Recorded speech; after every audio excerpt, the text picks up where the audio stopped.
but everything is done with such thought. And the I'm gonna have to look it up. I can never remember her name, but Gaia Violo. That's a name that I saw on the opening credits. She is actually the creator of the show. Yes. And what's important about that is she's never worked in Star Trek before. And that, I think, is part of what makes this show work so well, is that the people make, and I mean, there are familiar names in it too. There are people who are producers and writers on it that worked on Discovery and have worked on Strange New Worlds. Like it's still the same regime, but it's the voice of the show, and the premise of the show was created by someone who is new to the franchise, who has never done a Star Trek show before. So they're coming in with fresh eyes. They're not trapped in the box of, what do Star Trek fans want? Or what is a Star Trek show, and what points do I have to hit so that it qualifies as the right thing? Like it feels like it's taking a lot of familiar pieces but doing such fresh and interesting things with them. And I think a lot of it is because it's a new voice. If you were my ex, John, I'd try to get back with you. Just saying, Mr. John Champion, tomato or no tomato? Okay, look, I am from Alabama. I spent a lot of time in New Orleans. That's just the place you could go for the weekend, right? Love Cajun food, love Creole food. To be correct, you do not put tomato in gumbo. They're both like, Paul Giamatti is filling the room entirely with his words. Holly Hunter is filling the room with her lack of reaction, which itself is the reaction. It is absolutely nail-bitingly incredible. And I'm going to say this, and I want this on the record, first time a glitching hologram didn't piss me off. My guess, you clip this out. This will be like one of your shorts. You put it out. Here's Matt Meyer's guess as to what happens for the rest of Starfleet Academy. All right, here it is. We're going to have to mirror the Aki and her son dying, her sacrificing her son to save her ship. We're going to have to flip that around and have Caleb sacrifice his mom to save his new family. And that's going to be the real, like, oh my God. And he does it at the end of he lets go of his mom. And in doing so, he saves his new family. Because it's television, that's what I think will happen. I was actually excited to see a Doctor-themed episode because we haven't gotten a real focus on him in this series yet. So it was interesting to see, like, where is the Doctor now, 800 years later? How has his character changed? I appreciated that they tried to tie some stuff into Voyager. It did kind of make B'Elanna seem like a monster. This is how it ends! Great. Treksploration. Hello, and welcome back to Treksploration. I'm Albie. I'm Chris. John. And today we have a very special guest that I'm very excited for. I've been trying to get this man on one of my shows for half a decade now. I'm super excited. Our guest today is Andrew Secunda. He's a writer, director, podcaster, producer, best known for writing for Conan O'Brien, writing and producing The Goldbergs, executive producer of Schooled. He also wrote some TV Funhouse, and he created the TV series Love, Inc. He's everywhere in pop culture. He pops up where you least expected. Most recently, for me, I was surprised seeing him in Mel Brooks' History of the World Part 2. I was like, that's Andy. But you may know him as one half of the podcasting duo for Star Trek The Next Conversation, along with Matt Myra, which I give 5 stars again in an attempt to be in the Admirals Club twice. Oh, getting in twice, making sure you get that Admirals Club status. I'm trying. He's the reason I have Andy tattooed on my foot, standing at 5'11". He is Andrew Secunda. Welcome, Andy. How you doing? Thank you for having me, guys. I'm very excited to be here. Ooh, I'm so excited. A long time coming. I like to delay disappointment. We have a complete set now. We have the duo from The Next Conversation. That's it's like right. the crossover event of the century, I think. We've collected them all. Today we're talking about Starfleet Academy Season 1, Episode 10, Rubicon. Let's see. Rubincon. Rubicon. Oh, I thought about that, get but there. we'll get to that. there. Yeah. Okay, yeah. Let's see. So this is the episode where Captain Burnham and the USS Discovery race to stop, book, and ruin Tarka from launching a rogue plan that could inadvertently endanger the galaxy. Is that right, Chris? It sounds like we saw that episode before. It was way back when. Captain Burnham. Did they That was a finally while did they ago. use the mycelium network to get out from behind the mines? Is that what happened? Rubicon, right? This is Rubicon, right? Is this maybe the first time that they've reused an episode title of They- Star Quite Trek? possibly. Honestly, it would have been better if they had. This we were discussing this on TNC. It's just like it. If you were doing some cool sci-fi thing of like, it's a repeat of the past and that's the plot, we're going back to this episode and we're doing it again, then it would be cool. But it's just like, we're going to do something that's one letter off, totally different thing, not a reference, just confusing. That's all we're offering you. That's feel like- funny. So what you're telling me is my ignorance spared me from being confused. It 'Cause sure I know did. there's another episode. Everybody's confused because there was a disco episode called Rubicon in their 4th season when they were talking about all that 10C nonsense. 10cc, I'm not in love, I'm not in love. Sure. Isn't that 10cc? So, of course, Albie's brain went right to that because he's such a huge Discovery fan. Huge. Not at all. Not at all. It tasks me, and I shall have it. Andy, for people who don't know you, Yes. could you tell us a little bit about your Star Trek origin story?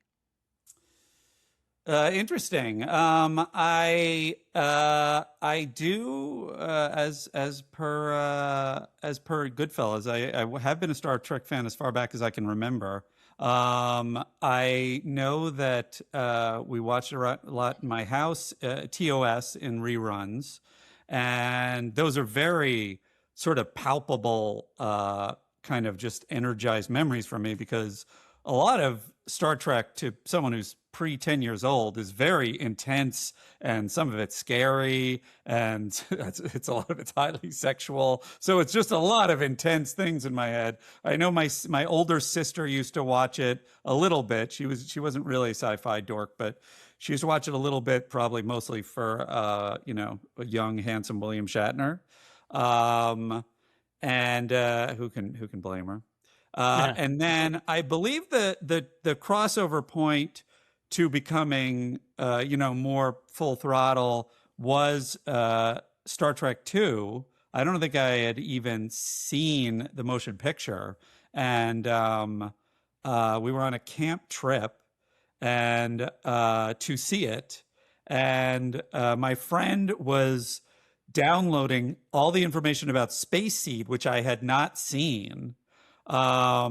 And telling me all the information I would need to know, and remember Botany Bay. And then there was this little bastard next to my friend who leaned over. This is going to be a spoiler for Star Trek II, just as a headline to everybody on this pod. I am just deeply against spoilers. Optimally for myself, but I think for everyone. I know some people are like, oh, I don't care, it doesn't make any difference. I'm like, that's insane. So the end, the purpose of a story is you hear this part, then you hear this part, then you hear this part. So if I tell you the third part, it's not going to make any difference. It's just an insane stance. But God bless you, sir. nonetheless, Agreed. to each his own. For me, I hate spoilers. We're in the middle of, I believe, season 4 of DS9. So seen all of TNG, seen all of TOS. That's from that point on. Please don't spoil anything about DS9. I can't imagine it'll come up because we've already had our spoiler episode. That's true. And I edited that one down for you so you wouldn't get too spoiled. Which was honestly, just side note, just to give Albie his props. Just the most he offered to cut it down, and I thought, oh, he'll just do a quick and dirty kind of like just cut. The level of precision and technical expertise that he put into avoiding spoilers, it was like certain faces were kind of blurred out while others weren't, and I was like, wow, Starfleet Academy is really getting a French New Wave here with this reinventing the form, and the backgrounds are all blurred, and there's sounds that are all like sound like they were run through a computer. It's like and I was like, oh, these are the things that Albie did. This is insane. So really just amazing work on that spoiler-free episode. Well, I wasn't just sending it to anybody. I was sending it to a TV guy that sees pro editor. So right, and I would have been I like, was trying to maybe get up close to that level. Maybe this free work isn't professional. Nah. But so if any, maybe you should have a Patreon level that's like, hey, here's the spoiler-free episode of Starfleet. Oh yeah, that's a good idea. I'm sure that the Star Trek people won't have a problem with that. But anyway, so I was in the middle of spoilers. So. This is going to be a Star Trek 2, a major Star Trek 2 spoiler. So avoid it if you haven't seen it, I beg you. Although I can't think any person who's listening to this would not have seen it. But the bastard next to my friend leaned over and went, Spock dies. Now, I did not hear, I heard somebody died. But I was enough of a Star Trek fan that my mind transliterated it to Scott dies. So I was like, Scotty dies? Like, that's interesting. Like, that's like, it's sort of, I mean, that's very sad, but like, that's interesting that that's the big thing. And then my friend was like, so did you hear what happened? I said, well, Scott dies. He goes, okay, let's just not talk about it anymore. And he went on. But he didn't hear that I heard Scott. He thought I said Spock. And so he thought it was already out. And then he spoiled it for me accidentally. Geez. And he was like, oh no. So, and just that extra push over the cliff in Spinal Tap Turns was kind of just taken away from me about Spock's death. So it's just, so that's where it's just like, might be my origin story for why I hate spoilers. Nonetheless, I loved Star Trek 2. And after that, I think I was all in. I went to conventions. I was, now the turn for the podcasting experience is that when I got to TNG, I watched the first episode and I was like, nope, this looks like a hotel lobby. I'm out. I'm done. I am not into this. I don't like the cast. I don't like what's going on. I'm done. And I heard for years how fantastic it was. And you're a Star Trek fan. How can you watch it? And it was like, I'd seen a handful of like some of the great episodes, but it was never enough to turn me. And then when when Matt and I were trying to figure out the pod to do, because he wanted to do another pod and we worked together at Goldberg's, he was trying to come up with titles, and I said, how about Star Trek The Next Conversation? And he was like, well, now we have to do it. So I was like, yes, the perfect title. That's what it takes for Matt, the perfect title. That's right. So if you ever want to get him to try and do a podcast, you just got to hand him that. Awesome. So did watching Star Trek 2, do you remember, did the misdirect of Spock dying early on in the film, but not really, did that help you and lull you into a false sense of security that maybe he died there, but he's not going to really die? Now, I know that film pretty well. Which part are you referring to? It's the Kobayashi Maru part in the beginning where like there's explosions everywhere. This is a fantastic question, and that should have helped me. And I don't think it did because everyone else was dying too. So I was like, that's kind of unfair to the rest of the cast if you're just saying just Spock dies, but everybody dies. Yeah.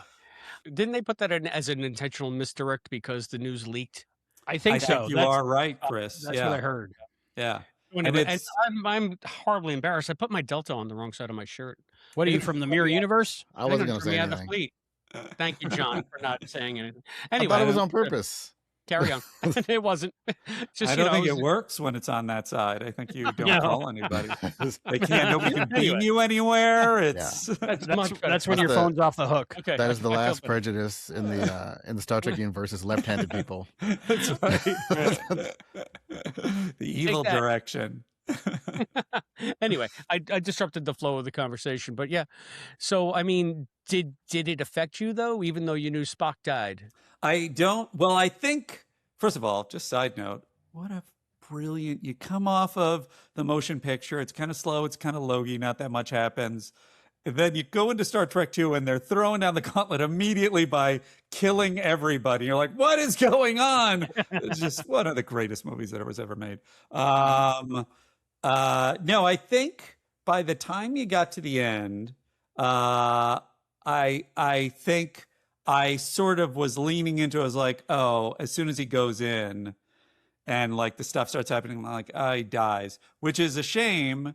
I mean, it's luckily near the end, but it's a shame because it's kind of like a lot of that is the wrenching moment of Kirk, because in Star Trek, it's so many, what we call in the writing biz schmuck bait of like, oh, this guy's gonna die, but then he doesn't die, and he's not gonna die.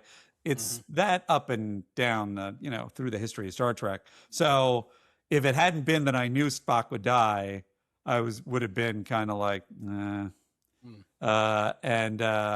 And so now it was like, I know he's going to die. So it undercut it a little bit. Still, I'm sure I had tears in my eyes, but nonetheless. Yeah. Me, 100 views in, I'm still crying when I see it. When Kirk looks over to that empty chair, I start welling up, and I just that next 5 minutes is just torture for me, but in a good way. Yeah, I think it's obviously both of their performances, but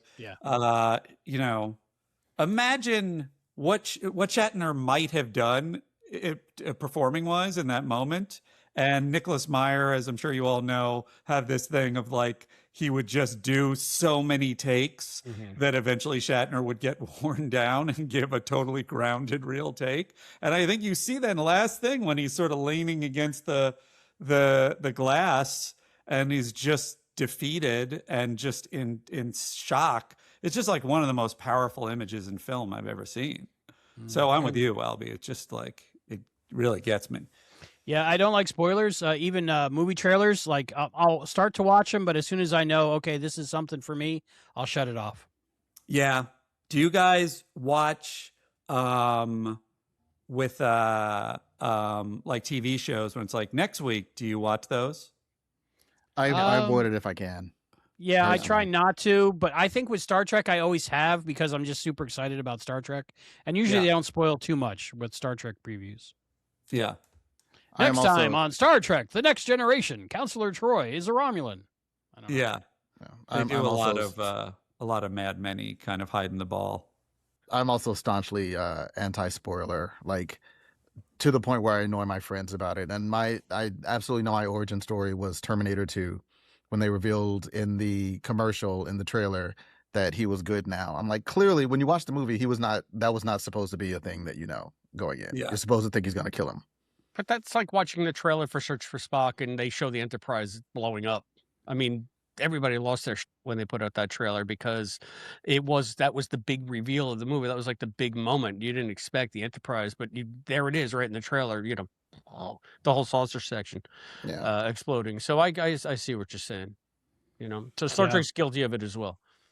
The new trailer for Project Hail Mary, they show Rocky in the preview, and that's like a big reveal, like 3/4 of the way through the book. So I was like, what? I kind of agree I am very excited to see Project Hail Mary because I love Lord and Miller, but I kind of agree with you that it also communicates that the tone of it is all over the place, and I have faith in Lord and Miller, so hopefully it's not. But it's sort of just like, that feels like that's a big buildup to that thing. Yeah. I have not seen the trailer or read the book yet. Albie asked me to read it this week. It's sitting. It's right here on my shelf. He bought it for me. What, the movie's out next week? Yeah, I think so. And IMAX. We're going to go see IMAX. I think you just spoiled both the movie and the book for me. Thanks, guys. Oh, crap. Damn it. We were just talking about spoilers and I spoiled it. Thanks, guys. That was all Albie. That was totally Albie. Rocky. It's Sylvester Stallone, and it turns into a boxing movie in space. It's weird. That's what I thought. He was going to go, no, Adrian. Yeah, instead of like running up the steps, he's like floating through space. Mm-hmm. I mean, this is why they didn't mind revealing the alien. It goes in a totally different direction. Yeah. I can tell you guys why Terminator 2 sucks. It'll be great. Let's do it. What? Wow. Come on. Out of curiosity, Chris, why do you say that? The time travel purist in me just can't stand the way it ends. And we're gonna do spoilers. So we're gonna do spoilers for Terminator 2. It's only Well, you've 35 warned years old. that's my rule. Is like as long as you say, "Hey, a spoiler's coming," then you're on your own. As soon as the Terminator, like with the thumb up, melted in the hot lava or whatever the hell it was, the molten metal. Then the time, like, John Connor should have disappeared because Kyle would have. It should have reset so that she was a waitress back in the valley. That would have been good. She was in Terminator. That has never been how Terminator time travel works. I don't care how Terminator time travel works. That's just how time travel works. There's no such thing as time travel. This is a whole different podcast. Anyway, John has a fair point. So Andrew, I don't know if that's where you are with it or what. I Back thought to you the were going Future to is not say. the definitive. I told Serenity, I said, Terminator's great, but you got to get through it to get to Terminator 2, which is the best. I think I have it every format. Largely, it's an age distinction of whatever it is. Those 5 to 7 years is like, it's like the I don't want, I'm going down this road again, and it's Let's spoil some more. Always a problem. Right. No, I was going to say it's the Raiders versus Last Crusade face off, which me and Matt have, and to me, I'm just like, what are we talking about? Raiders is a masterpiece. Last Crusade is like a fun movie that has major problems. What are we talking about? Why no They're love? both good. There you go. I just figured out how old John is. Yeah. No Temple of Doom for me. Too many bugs and snakes and I monkey love brains. Temple of Doom's my favorite. So Temple of Doom is Is it great. really? It's unheralded. it is my favorite. All right. It's John. Do you want to turn off your camera, John? Are you out of this conversation? The beautiful movie. John Irons is Crystal Skull all the way. It's a good movie. Temple of Doom is a good movie, but it is not as good as either of the ones we're talking about. I'd be inclined to agree with that. But I do like Temple of Doom. I've been showing my kids like the movies you have to see. My Gen Z kids, and Terminator 2 was on the list, so we watched Terminator 2. Wait, and they're like, "Okay, is it Terminator 2?" Wait, before Terminator? Yeah, we've not watched Terminator. Oh man, What are you? What are you? Okay, but if I could switch off your camera now, I would. hang on. Terminator is a great movie. Terminator 2, in my opinion, is a better movie. Mad at but whatever comes next. But no, it's less a matter of quality and more just kind of age restriction, because there is How old are they? 12 and 15. So there's a semi-explicit sex scene in Terminator 1. They have the internet. It's awkward when you're watching with your kids. So during that part, you go, "Don't pause it. I'll be right back. I gotta pee," and then you come back. Is that how you do it? Yep. So you're not in the room while they're seeing it. I don't know why we're talking about this. We have the solution right here. Have Albie do a special Albie version where everything is blurred out. Very true. We did watch. I had never seen Starship Troopers.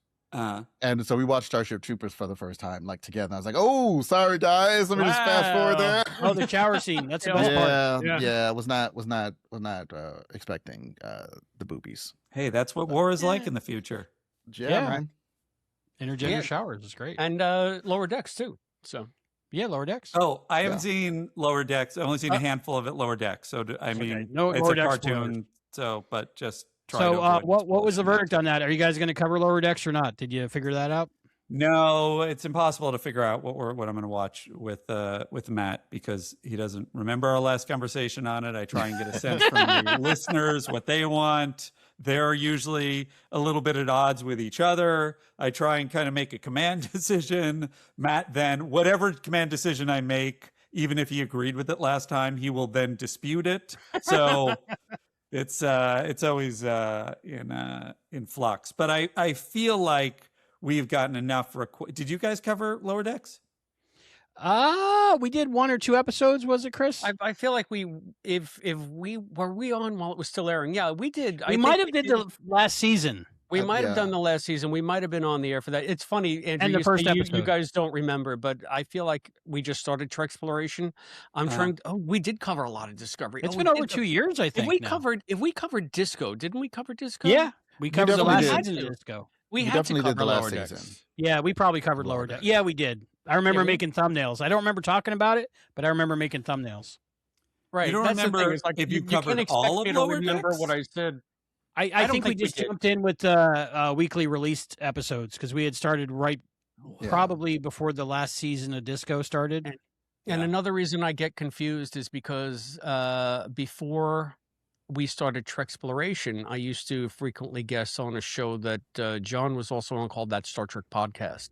And they covered Discovery from the beginning. It actually used to have a different name, and they had me on quite a bit. So I might be conflating my time on That Star Trek Podcast with my time with Albie too. Yeah. So That Star By Trek the way, podcast also a definitely great name for covered a over there. podcast, John. mhm. Was not my call, but thank you. Well, whoever it was, you can just please pass along from me. That'd be Mr. Sean Ray, founder of the network. So The he had Infinite the Potato vision. Alliance. Yes, Also a great name for a network. that one I can't take credit for. This time, as you can see, we're talking about Starfleet Academy Season 1, Episode 10, Rubicon. Stardate? We're not sure I if there feel was like a start you're date, not right? hitting that middle end enough, Albie. I really think you gotta indicate how confusing it is. Rubicon. I want to go to Rubicon. When they kept saying Rubicon, I kept thinking I want to go to a convention where it's just different booths and all they sell is Reuben melts. Wait a second, you guys have Oh, to. I want to go there too. I thought you were gonna go like Rick Rubin produced album. Did I misspell it? Was it called Rubicon or was it called Rubicon? I thought it was Rubicon. No, Am I think it's wrong? Rubicon. We don't know yet because the episode titles are not released until the Monday before. I I'm demand Well, they're you out look it now up because right this now. episode's out, right? It's Rubincon because it's a military reference to history. So That it is doesn't why have this is so insane. nothing to do with corned beef or sauerkraut. I wish. All right, I got to see now. Now I'm going to just double check. I can't be that wrong. How could I have been that wrong? Maybe Well, maybe New Spraka was that wrong, so maybe you're See, just now like, it's- Albie, cut all this out. oh sure, I So will. I say no. I think leave it. This is the actual discussion is of what the it show. is. Is the Am I show wrong? really called Rubicon? I can't imagine that they would have called it Rubicon. That's what I said, but I thought maybe I'm wrong. In which Let me case, cut see. it out. What does the There we beautiful go. John Irons say? Mm. I'm trying to get because the credits on this one were weird Toss to too. me. See, a lot of these are coming up Rubicon. Are you Thousand Island on the sandwich or on the side or both? I like Thousand Island. I'm on the sandwich. I usually switch out the Swiss because I'm not as much of a Swiss fan, which I know is it. This is what's weird. You break my heart. AI is saying Starfleet Academy is Rubicon, sometimes listed as Rubincon. So I'm just Wow. going to see what the actual credits say. It's Maybe just hard someone- finding them in this one. okay. Maybe Where are someone you just looking- mistyped it somewhere. Where are you looking for the credits? Oh, we have the screeners. Okay. Are So, the titles names on? Oh, you're looking on the screener website. Yeah, I'm looking on the Oh, screener. that makes sense. That makes sense. Yeah, hang on. I got it coming up now. They're blowing up the ship. There it goes. And You got to catch Starfleet 22 here Academy. because either oh, you know what? They don't put the episode titles on the damn No. I was screen. gonna say. But no, why, it's am I, on. why am I wasting all of our time? If you go to the website, the screener website, Yeah, hang on. and it's listed there with the screeners. I feel like this Gotcha. is the bonus episode right now. Right. I What is the name of agree. the? I What think is this the is name just of Rubicon. the Yeah, freaking This is a built-in great bonus content. episode. The crazy thing is, you either it's either ridiculous that they named it the same title as a previous episode, Or just one letter different. Yes, either way is insane. Chris is getting the actual. Here we go. Here we go. Here we go. I'm entering. These are the first 6, of course. Where's the email for the last 4? You got to type in alert, I think, Oh, because they say screener alert in the email. yeah, I know. This is from 12/15/2025. I thought I had put it on the like start it, but I guess I didn't. This is going to be really embarrassing if I put the wrong name. Well, nobody will know Yeah. except for people, the couple thousand people watching this. All right, February 6th. That's the one. There you go. We have to know. This All is right, what now we these- do. We're investigative Wait a reporters. second. Wait a second. This now just says photos and trailer. Additional episodes for review. And let's go back one more for alert. I'm really bad at this. I've Sorry, already guys. found a couple of pages that say Rubincon, but also ones that say Rubicon. So If feel like it works if Rubincon you- doesn't I feel- exist, we need to make that. I feel like it works even if you just say it's either called this or this, and then just. I feel like that's fine. That's the kind of show this is. I say include the debate because it's part of the problem with the episode.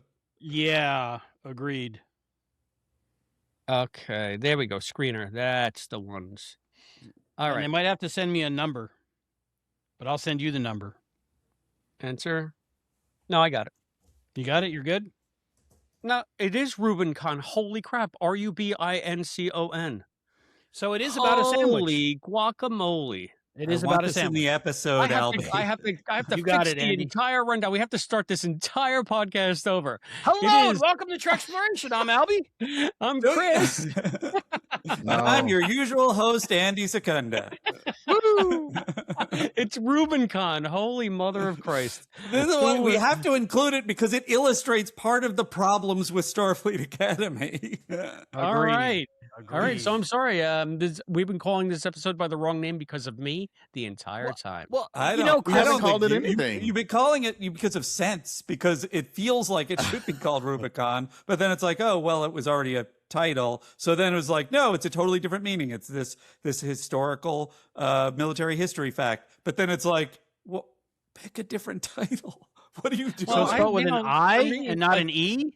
Rubicon is So where it's I not go even every- about a sandwich. Rubicon is where I go every year to dress like Mr. Kincaid from the Partridge Family. So You know, my favorite Starfleet episode is City on the Edge of Moreover. Remember that? Oh, right. Best of both worlds. Oh, so good. Oh, okay, so this is Rubincon, Albie, just so you know. You were And- saying it wrong the whole time, and it was your fault, not my fault. Just so you know, I say everything wrong, and I only read the beginning and end of a word, so I would have just guessed anyway. Look, it's my standard thing to say and hear and interpret everything wrong. So you have no shame in front of me. I can't speak for your Awesome. audience. So Teleplay by half hour Alex later- Kurtzman and It's Alex Kirsten Blurtzman. Beyer. Story by, oh my goodness, Noga Landau and Gaia Violo. You got it. Good job. Woo! It took me 10 episodes, but I got it. There you go. Directed by, oh my goodness, Olatunde Asunami and Him you should his know from corkscrew Discovery. cam. I wrote the corkscrew can part. Was there a corkscrew cam in this There was episode? right in the There first when they was. come back from the credits. Oh, Yeah. okay. Just Yeah, the one. He's I always think. got to have that. He did the one. He did the one just so you knew that it was an OO joint, you know? I think he gets a kickback from the company they rent the camera from to do that. And the original air date was March 13th. That's today. That's today, March What? 13th. Wow. Was it the third? No, it's the 12th. March That's the 12th. 12th, That's 'cause today. Friday's the March 12th. 13th. That's I'm not- today. I'm screwing this up all over the place. Who wrote this Oh, rundown? Chris, you only had 15 jobs. Okay. March 12th. right. That's today. That's today. So this I didn't brings get up the question. Andy, what is your Yes. favorite sandwich ever? What is it and where is it? Where can we get it? Oh, wow. Oh, this is rough. I mean, it's a face-off between the pastrami sandwich at Katz's and the pastrami sandwich at Langer's, because I'm a New York boy who's living in LA. I think my standard thing is Katz's has hands down, like no contest, best pastrami in the world. Agreed. However, I think that Langer's has the best sandwich in the world because they have Ooh. this special process with the rye and just the way they put it together. It's just, a better sandwich, I would say. What do they do with the rye? I don't understand exactly the science, but it's basically like they bake it 80% of the way and then they bake it another, the rest of the way when it's time to go. So it's crispy on the outside and soft on the inside. It's just fantastic. At Katz, do you put the deli mustard on it? That's on the table?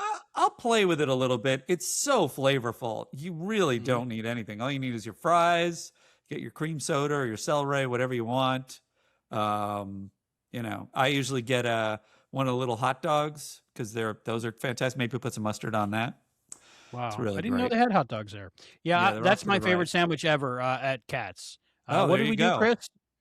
We got went the to- corned we went beef to and the Patches. pastrami, right? Yeah, so we got a pastrami sandwich and we got a corned beef sandwich and we split it. So we had half of each. But Which one did I like more? The pastrami, I think, right? That is where Harry and Sally sat, here in Cat's Delicatessen. Here with Christopher DeFilippis. Here with Serenity Lynn Burge. I'm going to have what Christopher is having.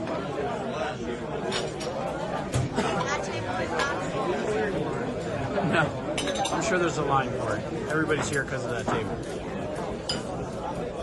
And do you want me to write it out? For sure. When Harry met Sally, what will have what she had? Did you hear that, Chris? I did. That's funny.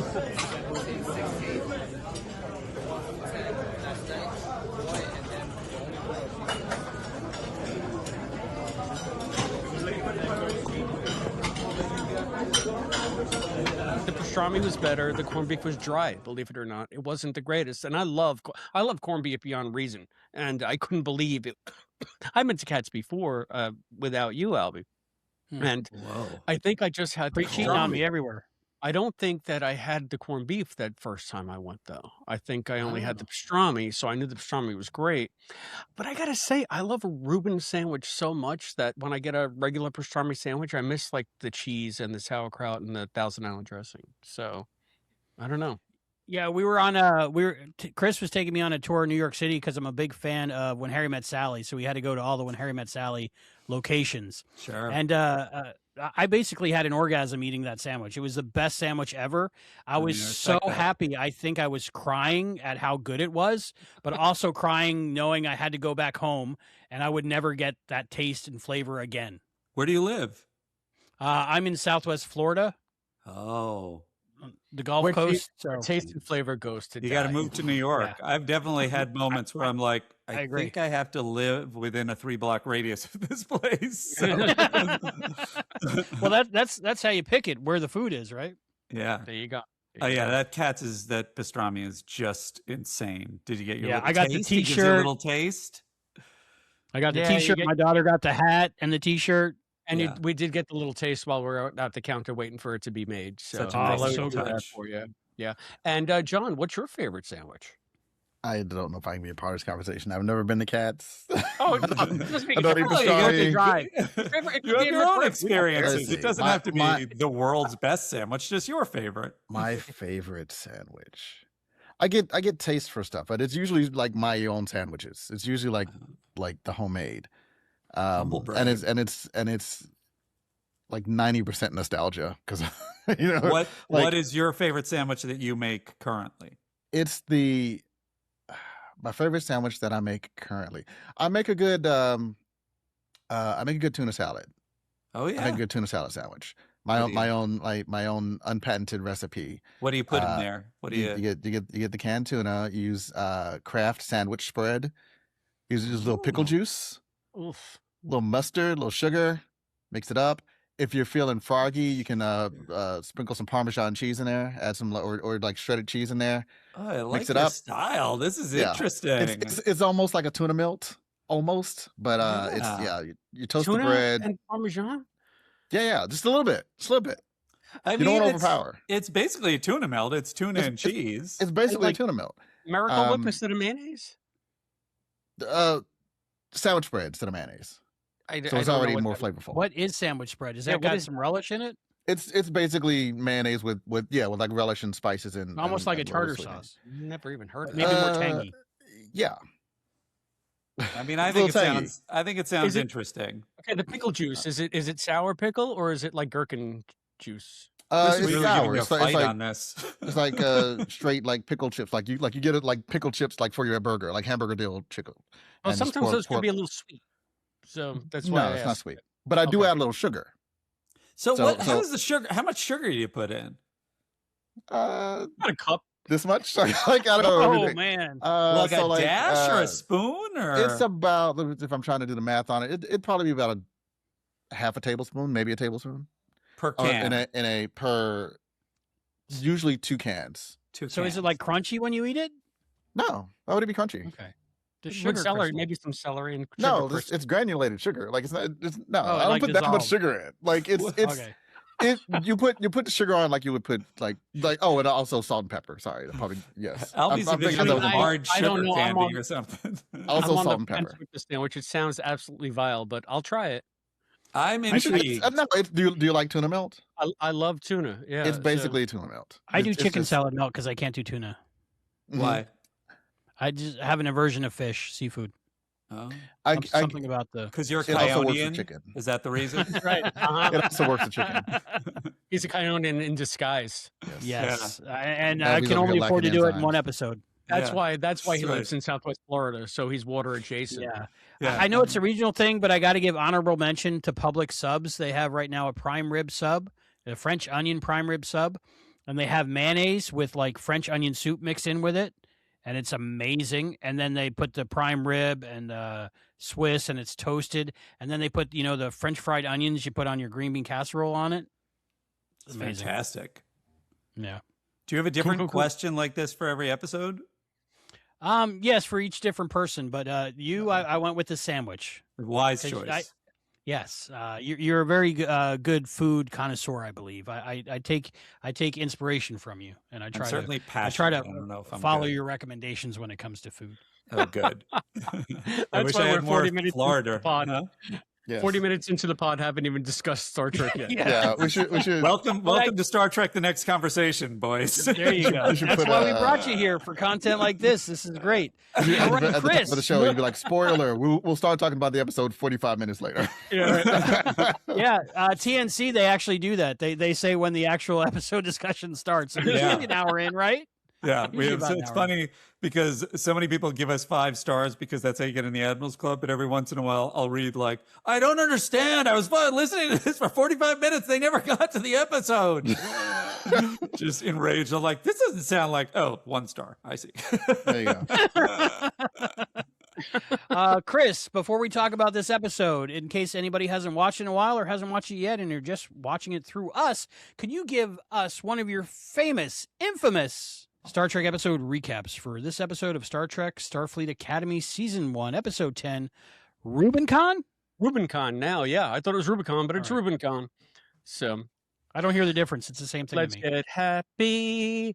Anisha locks eyes on Nala, and we flash back to where it all began. Brocca's arrest, Anisha's trial, Ake's verdict that separated Caleb from his mom. With a scream of rage, Anisha launches herself at Ake, and it's a good thing Caleb is there to hold her back. We interrupt this melodrama so Reno can announce that she punched the comms link through to Vance and Thok. They all go to the bridge and find out that the Federation is well and truly screwed. The Omega-47 minefield has trapped every fleet ship besides the Athena. If the mines detonate, they will destroy 80,000 cubic light years of space and kill billions.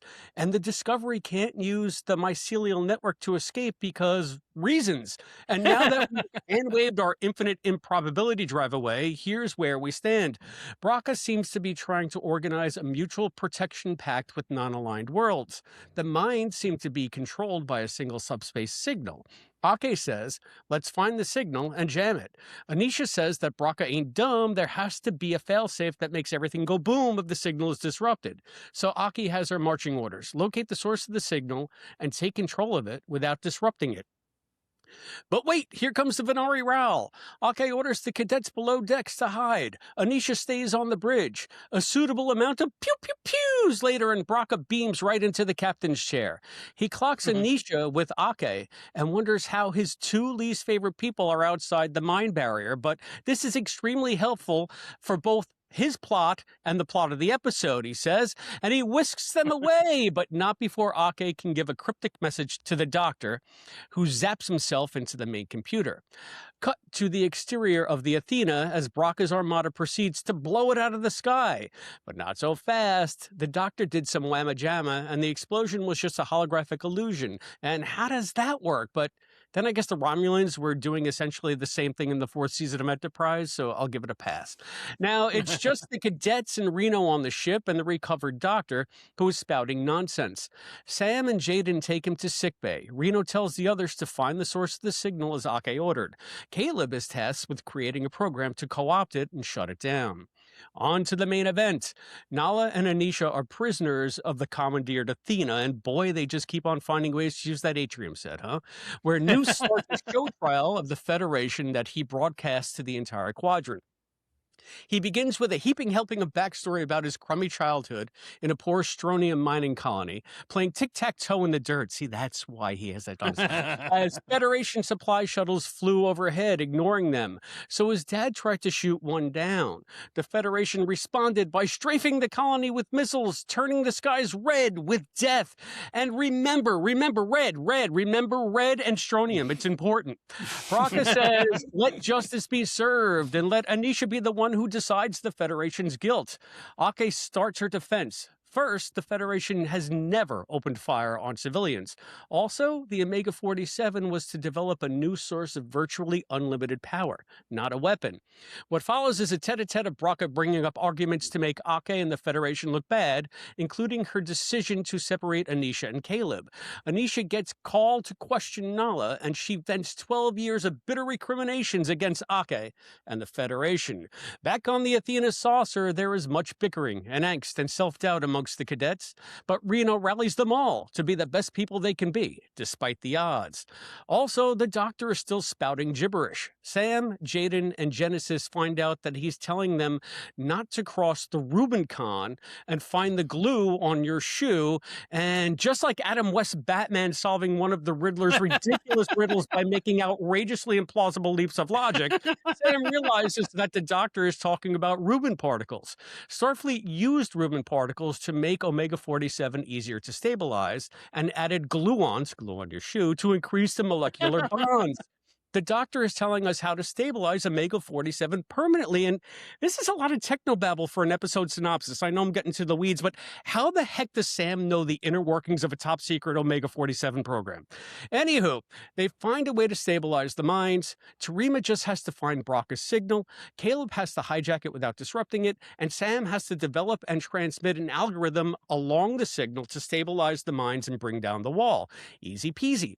Also, Caleb and Zadi melds with Tarima so she can use his feelings to pinpoint where his mother is, and they can sneak attack Braca's show trial. Off comes the inhibitor, and Tarima pulls a Nemesis Troy, finding the mom coordinates with the power of love. Back at the trial, Ake appeals to Anisha by telling her about the Federation lieutenant who got killed during the shuttle raid, saying the officer had, and I you not, she actually said this, he had a week to retirement. Anisha is unmoved and finds the Federation guilty. Braca is about to pronounce sentence, but not so fast. Caleb swoops in on a shuttle demanding asylum. He appeals to his mom about how great Starfleet has been for him. Ake uses this as a teachable moment. She asks Caleb what color strontium is when it burns. Caleb says red, and Federation fire is only blue or green, not red. It wasn't the Feds who blew up Noosa's colony. The makeshift strontium weapon his dad created to shoot the shuttle down ignited the atmosphere, destroying the colony. She calls Noose an angry child with his finger on the trigger, whose entire worldview is based on a lie. Braca's followers desert him, and he throws a hissy fit, triggering the detonator. But it doesn't work because the cadets have teched the tech and disarmed the mines. The fleet warps in to the rescue, and Braca is arrested, but not before Anisha and Ake punch him in the face. Back on a restored Athena, Caleb reconnects with Mom. The cadets bond over their shared experience, and Don't You Forget About Me by Simple Minds wells up as they all fly into a bright future. That's it for this season of Starfleet Academy. It is the season finale. Yay. Rubincon, not Rubicon, like Albie was saying. Rubincon. All right, that was a long I synopsis. still want a sandwich. And yeah, we need a sandwich after all that. You thought the show was long before, but First impressions, Now. Mr. Andrew Secunda. Well, I do have to say I've been pretty down on most of the season. Usually the arc with my co-host Matt and I is Matt will be dug in immediately. And I'll kind of be like, let's see. This is my perception anyway. And then pretty fast, I will just be like, what's going on? And I'll kind of be picking stuff apart. And then it's just us feeding our saltiness back and forth. So that's usually the way it happens. Generally speaking, I will be someone who gives the show or even the season the benefit of the doubt and I'll be like, well, they're not just doing this for no reason, or they're not setting something up, or they're not, this is gonna, we may not like how it's paid off, but it's gonna pay off in some way. And Matt is generally like, it's not, have you not been watching all the other new Trek? Like, it's not gonna pay off. I'll be like, that's insane. They wouldn't, that's just not a thing that a thinking human writer would do. And this was one where even in the previous episode, 300th Night, that was the one I liked maybe the best of the season. Then it was kind of like good action. It felt almost like a motion ride at Disneyland. And I thought the jokes in it, which is just a perennial problem in Star Trek because they don't hire comedy writers. They hire sci-fi drama writers. That if the jokes work, it's usually, I think, a function of the actors and the director rising above the writing. And this one, last one, I thought the writing was good. The directing obviously was by Frakes, so he knows how to handle a joke. Yeah. And the acting was great. So it was just like, generally speaking, a really fun episode. Outside of the things mostly that Matt was like enraged at, which were all the Omega molecule stuff. And like what they're surrounding the whole Federation and stuff like that. And I was kind of like, let's see, wait a minute, let's see. I got to this one. I'm like, what's going on? You had a great setup. You even had the thing that is so hard to do in the modern, especially Trek universe, but I would say with adventure sci-fi in general, which is set up like, oh my God, how are they going to get out of this? This is really, their backs are against the wall. And the beginning of the episode, it's just like, it all seemed so promising.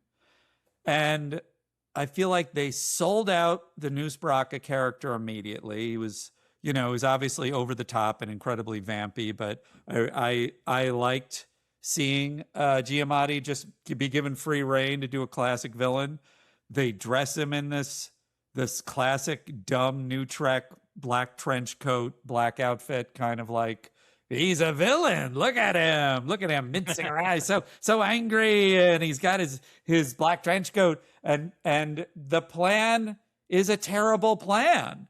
And all that to me is the biggest thing, is that you built up the entire season to, what is this unbeatable villain going to really have planned? And then it's barely anything. And I mean, I understand that the Omega 47 thing, but that's such a Deus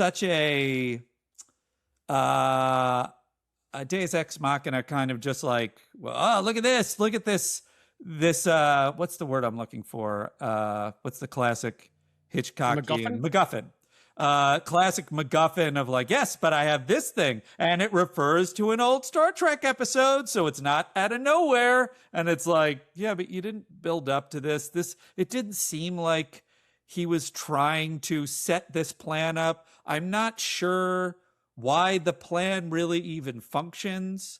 And then offhandedly, he's like, now we're going to do a court case just like Q did.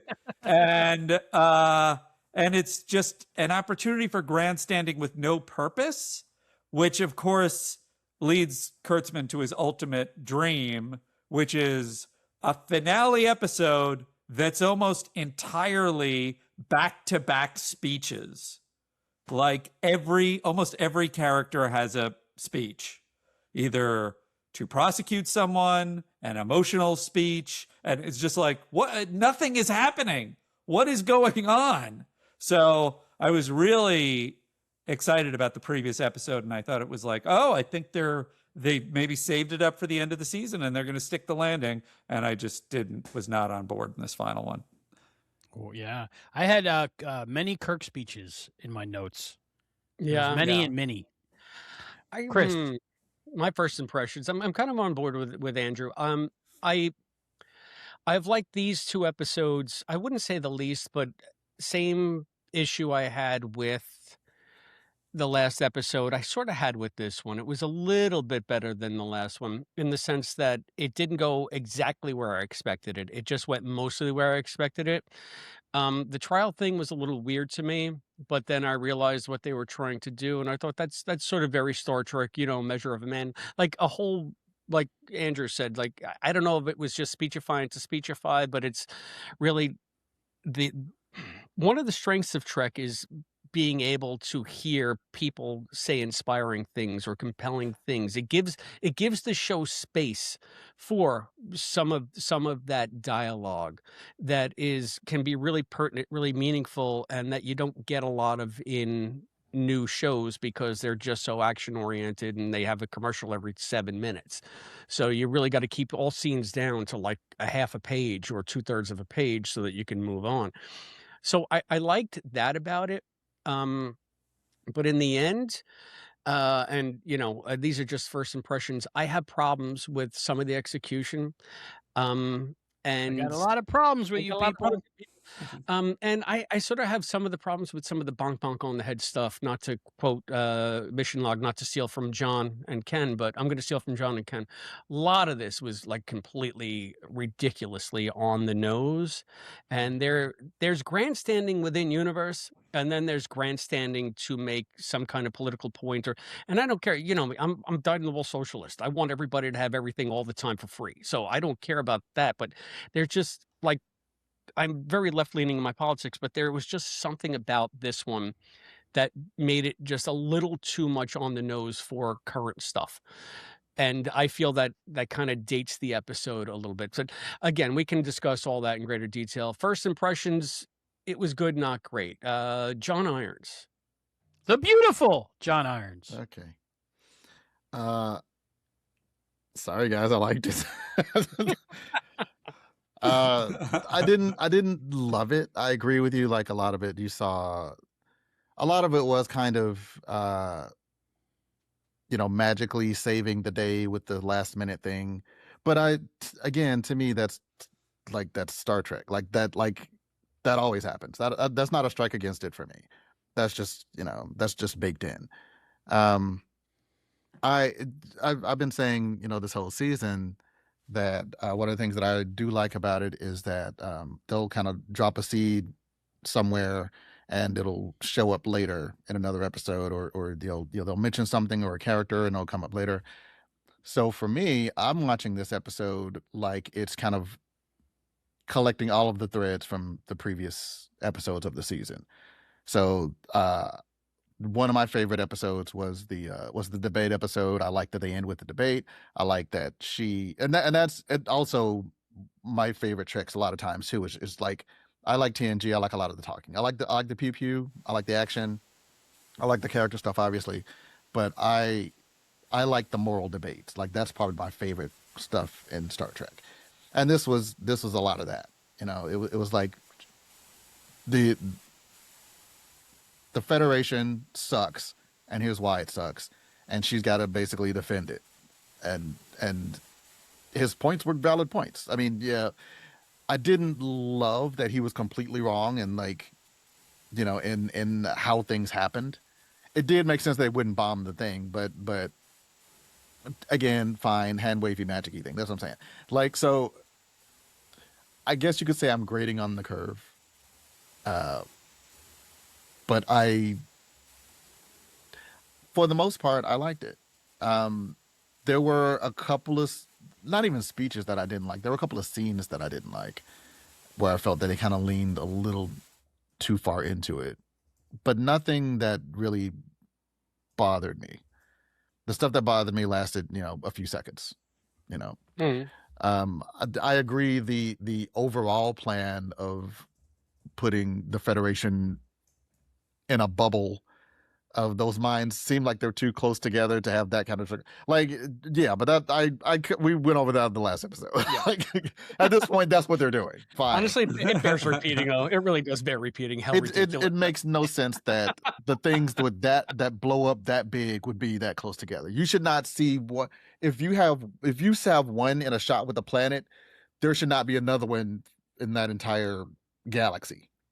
Given the space that they're talking about, and it takes a particle, whatever. Anyway, it's not a perfect episode. I really liked the debate. I liked what Nisa had to say. I like that everybody came at it. I mean, obviously everybody had an agenda, or at least News had an agenda. But I like that everybody, for the most part, argued, in good faith. Like nobody lied, as far as I know. And even Noose, as far as he knew, wasn't lying. So again, the overall plan maybe didn't make a ton of sense, but it did make sense for his character.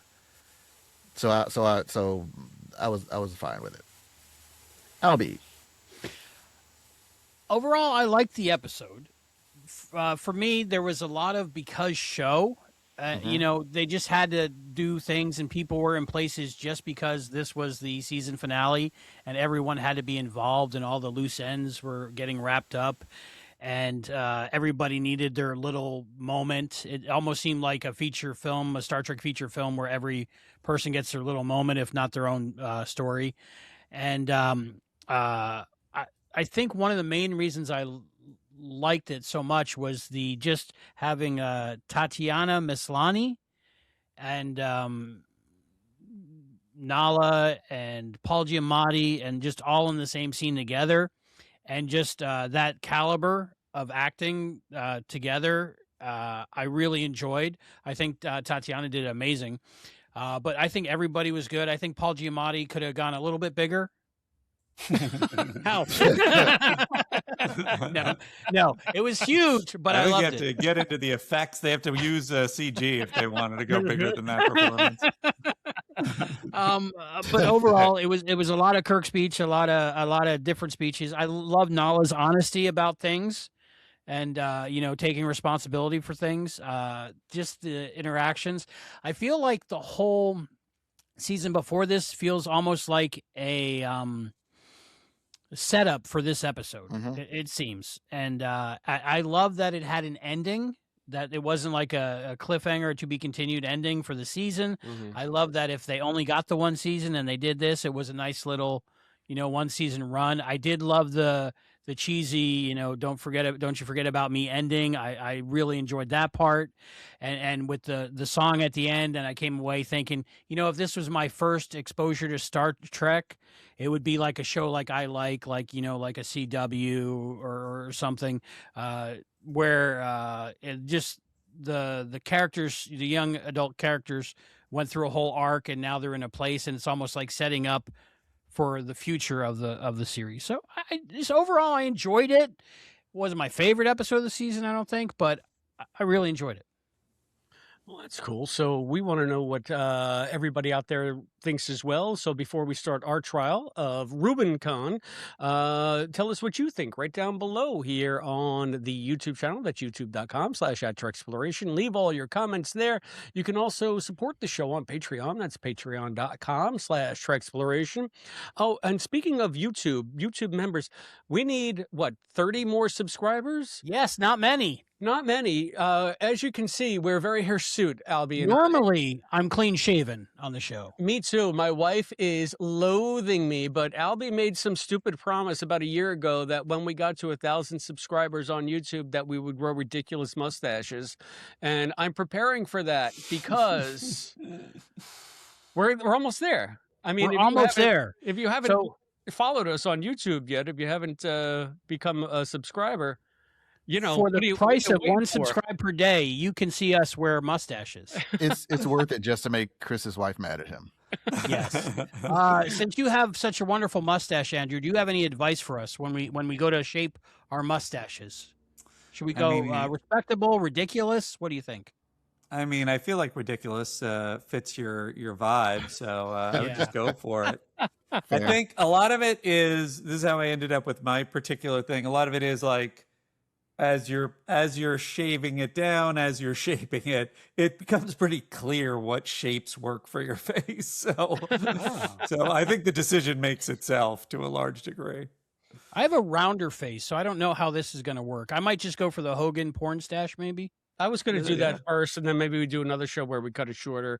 Let's do a Shorter. couple of shows with different Oh no. If you know, guys- and that way. if you But we guys- have to do them all on the same day. We have to do them all Oh, on the okay. same day. Okay. I'm But all for it then. I've been, taking it seriously. Like I'm trying to shape the beard part. Like you can see, I'm actually shaving my cheeks and under here especially. I hate it when it gets too long Yeah, and it just Oh definitely. like yeah, too ugh. hairy down there. That's Can't have the neck worst. beard. Don't want a neck The beard. neck beard. I mean, No. shave your neck beard. God damn it! You don't look good to anybody with it. Did you ever see that guy on, was it Carson? That had that neck beard? So I don't know. But so I'm Trying adoring guys. this for you out there. Let's get back to plugging here. Subscribe so we can get these Subscribe. stashes going, and we're Let's gonna get the we're gonna stashes be going and- reviewing. What episode are we reviewing, Chris? And my wife will. We're going to be reviewing Operation Annihilate, which Operation has the Annihilate. best ball. Yes. So, Andrew's trying to remember what we're talking about, but it's got. If you love Andrew Secunda as much as we do, subscribe. there we go. Once we reach that 1,000 subscribers, we will do Operation Annihilate in our ridiculous mustaches with some bonus content with other styles as we shave them down. So you can do that again at youtube.com/@Treksploration. You can also hit us up on Blue Sky at Treksploration. Blue Sky's Social. Email us your ridiculous mustache pictures, TreksplorationPod@gmail.com. Uncensored, please. Send me brand new shaving kits. P.O. Box 542, Bayport, New York 11705. That's P.O. Box 542, Bayport, New York 11705. You can send the shaving kit or anything else you like. Send them a And you tuna can- salad recipe. Oh, that appreciate tuna. Well, okay. Send me a better tuna salad recipe than John's. It's delicious. Parmesan Chris, cheese. and did you tuna. get any self-addressed stamped envelopes for your meatball recipe yet? I haven't yet. No. Look, You probably put only a sugar in fool your judges in your meat- before attempting it to try. No, you probably that's put that's sugar true. in your meatball recipe, don't you, Chris? Oh, so much. It's like 2 cups of sugar in my meatballs. You're really coming down on Really? John for the sugar in his. There's tuna really not a salad. lot of sugar in it. I don't And, put that- it's to heavy balance sugar. the acidity. It's to balance the acidity of the pickle juice. I mean, I'm I'm teasing. interested in putting sugar in anything. So So I'm it's on like your a side. Miracle Whip almost, right? I don't know. I I don't feel know. I like- can't do Miracle Whip. My No, theory there's- is people that don't like mayonnaise back- or we're don't back think they on like mayonnaise, they just tried Miracle Whip and were mistaken. I don't like mayonnaise, but I do like What? sandwich bread. Have you tried What? Kewpie mayo? Is it? What is that? It's that- it's is that the ketchup? Japanese mayo that's just a little bit more tart. It's really nice. I'm gonna No, try I that. haven't. I'll try that. Actually, International John, you're- section at the grocery store. When you say like the pickle juice, everything, it's when I make my own coleslaw, I feel like you might have something going on there, like a little bit like that. So Mhm. we'll see. Maybe. Of course, I'll try it. I'll try it. You may. I'll try anything. When we visit you in DC, John, make those sandwiches for us. Will do. And I have to say, please do not send mayo to PO Box 5. Well, unless it's in a plastic jar and sealed. Okay, I'm gonna just forward it right to you, Albie. So, Oh, thank you. So yeah, that's PO Box 542, Bayport, New York 11705. You can also support the show in a one-time manner. That's PayPal, QR codes that Albie's going to screw up. Listen to me. Albie's going to put up Hey, PayPal, Freudian slip? PayPal, Oh, it's Venmo, real. Cash App. Buy me a coffee. Did I say patreon.com/Treksploration? Because we have supporters at Patreon as well. Woo! Including our lifetime member, the omnipotent Willard. Thank you, Willard. Omnipotent Willard. And we have a new supporter, a new cadet, Thomas Yay. F., who joined us on the Patreon. He joins the Hey. ranks of intrepid Treksplorers. Welcome aboard. Our other cadets, Listen Linda, our cadet Rick Tatro, cadet Andrew Barber, cadet Robert G., cadet Preston Foster, and our lieutenant commanders, Scott Seligman, Cosplay Dad, and Christian Daljo. Joe. And our esteemed captain, Captain Charles from Texas, Captain Captain on the Charles? bridge, Capitan. Captain's Table's coming up. If you want to be part of the Captain's Table, join our YouTube membership or Patreon now. There is still time to sit at Captain Charles' Captain's Table and discuss the whole season, the first season of Starfleet Academy. Yes, so thank you one and all. We also have some acting ensigns on YouTube, kaplasa.online, again, Christian Daljo. Joe. And Shant Barsumain. I'll get it one day, Shant. So Happy thanks birthday so to much. Christian Daljo, by the way. Oh, Christian, happy birthday, Yes, Christian. happy birthday. So Happy he's birthday, He's our Christian. biggest fan over across the pond, I think, or one of Yes. them anyway. So, and thank you to all the free patrons that have followed us here on YouTube and that follow us on the Patreon channel. We do it for you. We couldn't do it without you. Obviously, we do it for you. Look at our ridiculous facial hair. Look at already. this. I mean, come on. Who else would do this? For what reason? And You know what I'm scared of? What if I like the stash and I keep it? I'm so scared. You have the stash. You have the stash phobia. I do. I do have a phobia of mustaches. They And caught it's him only near some fear. mustaches, sometimes, and I don't know why. Just on you or on other people too? On other people. Like Does this for one you, give Andy, you a- it works. It works. Okay, doesn't freak My you dad out. had one, it worked. Tom Selleck, it worked. Most people, does not work. Yeah, I don't know dad what had it one is. too. My dad had one, and then one day, and he had it my whole life, and then one day he shaved it, and I was just like, "You're not my father." I'm your father. For most of my life, my dad had a beard. He's some like on and off, but I always remember him with a beard when I was younger. And now I'm looking in the mirror and I'm like, Jesus, who do I look like growing this thing? Oh, I see my dad in the mirror so often now. It's crazy. So, and I don't look especially like my dad. I look like my mom, but I don't know. There's I catch Well, your my- mom had the facial hair, right? So yeah, she had. Oh, you should see the mustache on her, man. Making the meatballs. Chris, They're making the. we have to mention for the free members on Patreon, you might want to upgrade, just saying, and people that aren't on our Patreon, because there's a Patreon exclusive mini podcast in our podcast feed for patrons, isn't there, Chris? There is. It's Serenity Trek. Serenity's Trek. My Yeah. daughter Serenity, she's 13. Me and her are going through all of Star Trek. It's billed as her first time through all of Star Trek and possibly my last because of the age difference, you know. So we're making our way through the original series, a couple episodes a week, and those are exclusively on the Patreon feed. It's your So, last because you're gonna die. Yeah, because, you know, I'm a Andrew, 15-year-old white guy. He's gonna just like drop like I'm gonna die soon references throughout. Just ignore it. Just I ignore think it was Super after dark. Chris taking Super me dark. all around New York City at 55 miles an hour on foot. we gotta rehash this. You're from New York, Andrew? I am from Manhattan. I walk like anybody else would in Manhattan. Sure. That's all. I walk like a tourist. So I'm walking on the wrong side of the sidewalk. I'm going slow. I'm meandering randomly. Yeah. You know. Are you wearing that jacket? Sometimes I think I did, didn't I? Yeah, you Chris? did. Yeah, you I did. did. Yeah. That The jacket chicks weighs, dig it. That jacket weighs 20 pounds, by the way. It does. It's leather. That's how you know it's authentic. Yes. It's China authentic. So Serenity's Trek. That's Serenity's Trek. We just recorded The Enemy Within. Oh, very nice. So that's coming out soon. That's I'm Captain Kirk. Patreon.com/Treksploration. Check that out. So, all right, we got to get to some main discussion here. I mean, the return of Nuss. I know we sort of were talking about a whole bunch of stuff on the way, but the return of Paul Giamatti's got to be the lead discussion here. Andrew, I know that you had many thoughts about the way that the episode failed to pay off, how big Paul was. How have you liked Paul's appearance in Starfleet Academy overall this season, and how do you feel this episode brought a cap to that? I could say that more eloquently, but why? Why should I?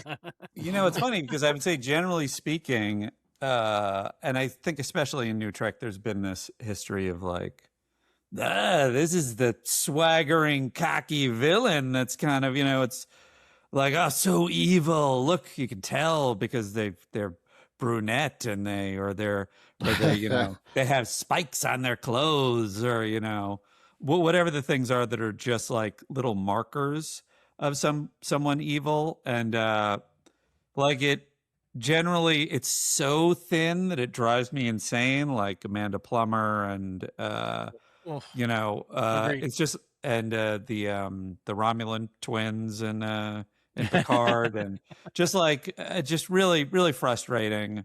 So I was kind of braced for him being in this when I saw what they were doing with him. It's just like, it's going to be another one of these.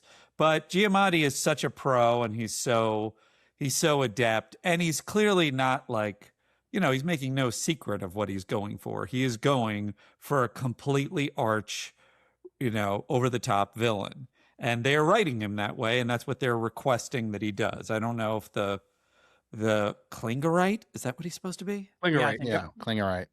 Which I don't know, you guys must have talked about this before. Is it bother you that he looks like neither a Tellarite nor a Klingon? Neither. Yeah, we haven't discussed that at all, quite frankly. I mean, they just say Klingerite, and I want to say he's quarter Klingon, quarter Tellarite, and half human. Because didn't he reference like The Price is Right in this episode? So Right. he's definitely He makes a lot of And references. he's going over the top, but he's clearly such an adept actor that it's studied. Whereas most of the time it feels like people are like, this is my chance to swagger around. And it's like, there's no control. There's no, Giamatti has control over his, I don't know if this would be a fastball or if this is like half court shots, but to mix metaphors, but sports metaphors. But they're like, I was kind of like, all right, okay. Here's the thing that bothers me about where they landed with him in this episode is they're most of the time, and correct me if you guys see it differently, I feel like they're most of the time playing him like your classic Hans Gruber, name your example, Lex Luthor, all-seeing supervillain that like is always 3 steps ahead, and he's totally confident and cocky because anything you can throw at him, he's already thought of. That is the way they're playing him. They've been playing him that way until this end.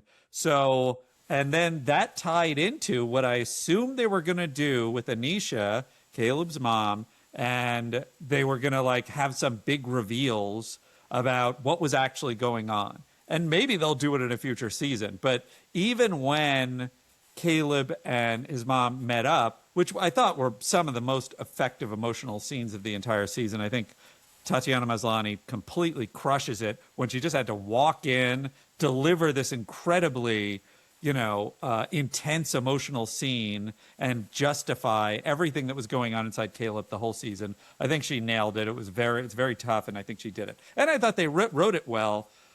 But then she has an offhanded thing of like, oh, well, he won, he thought he broke me up because he thought I was going to do this, but actually I did this and then I went away. And I thought it was like, oh, well, I assume that something else is going on and that this is part of a plan that Noose has, and it'll be revealed in the final episode, which is another reason I was kind of excited about this episode. Nope. He's as surprised as anybody that she's there. Still not clear, as it wasn't from the very beginning, what exactly their relationship was. He helped her get food. There was some kind of scam. They killed somebody in the process. Not clear, even in this last episode, even with Nala's questions, like, how bad was the thing that Anisha did? And so it's all on the rest of the plan, the Omega 47 plan.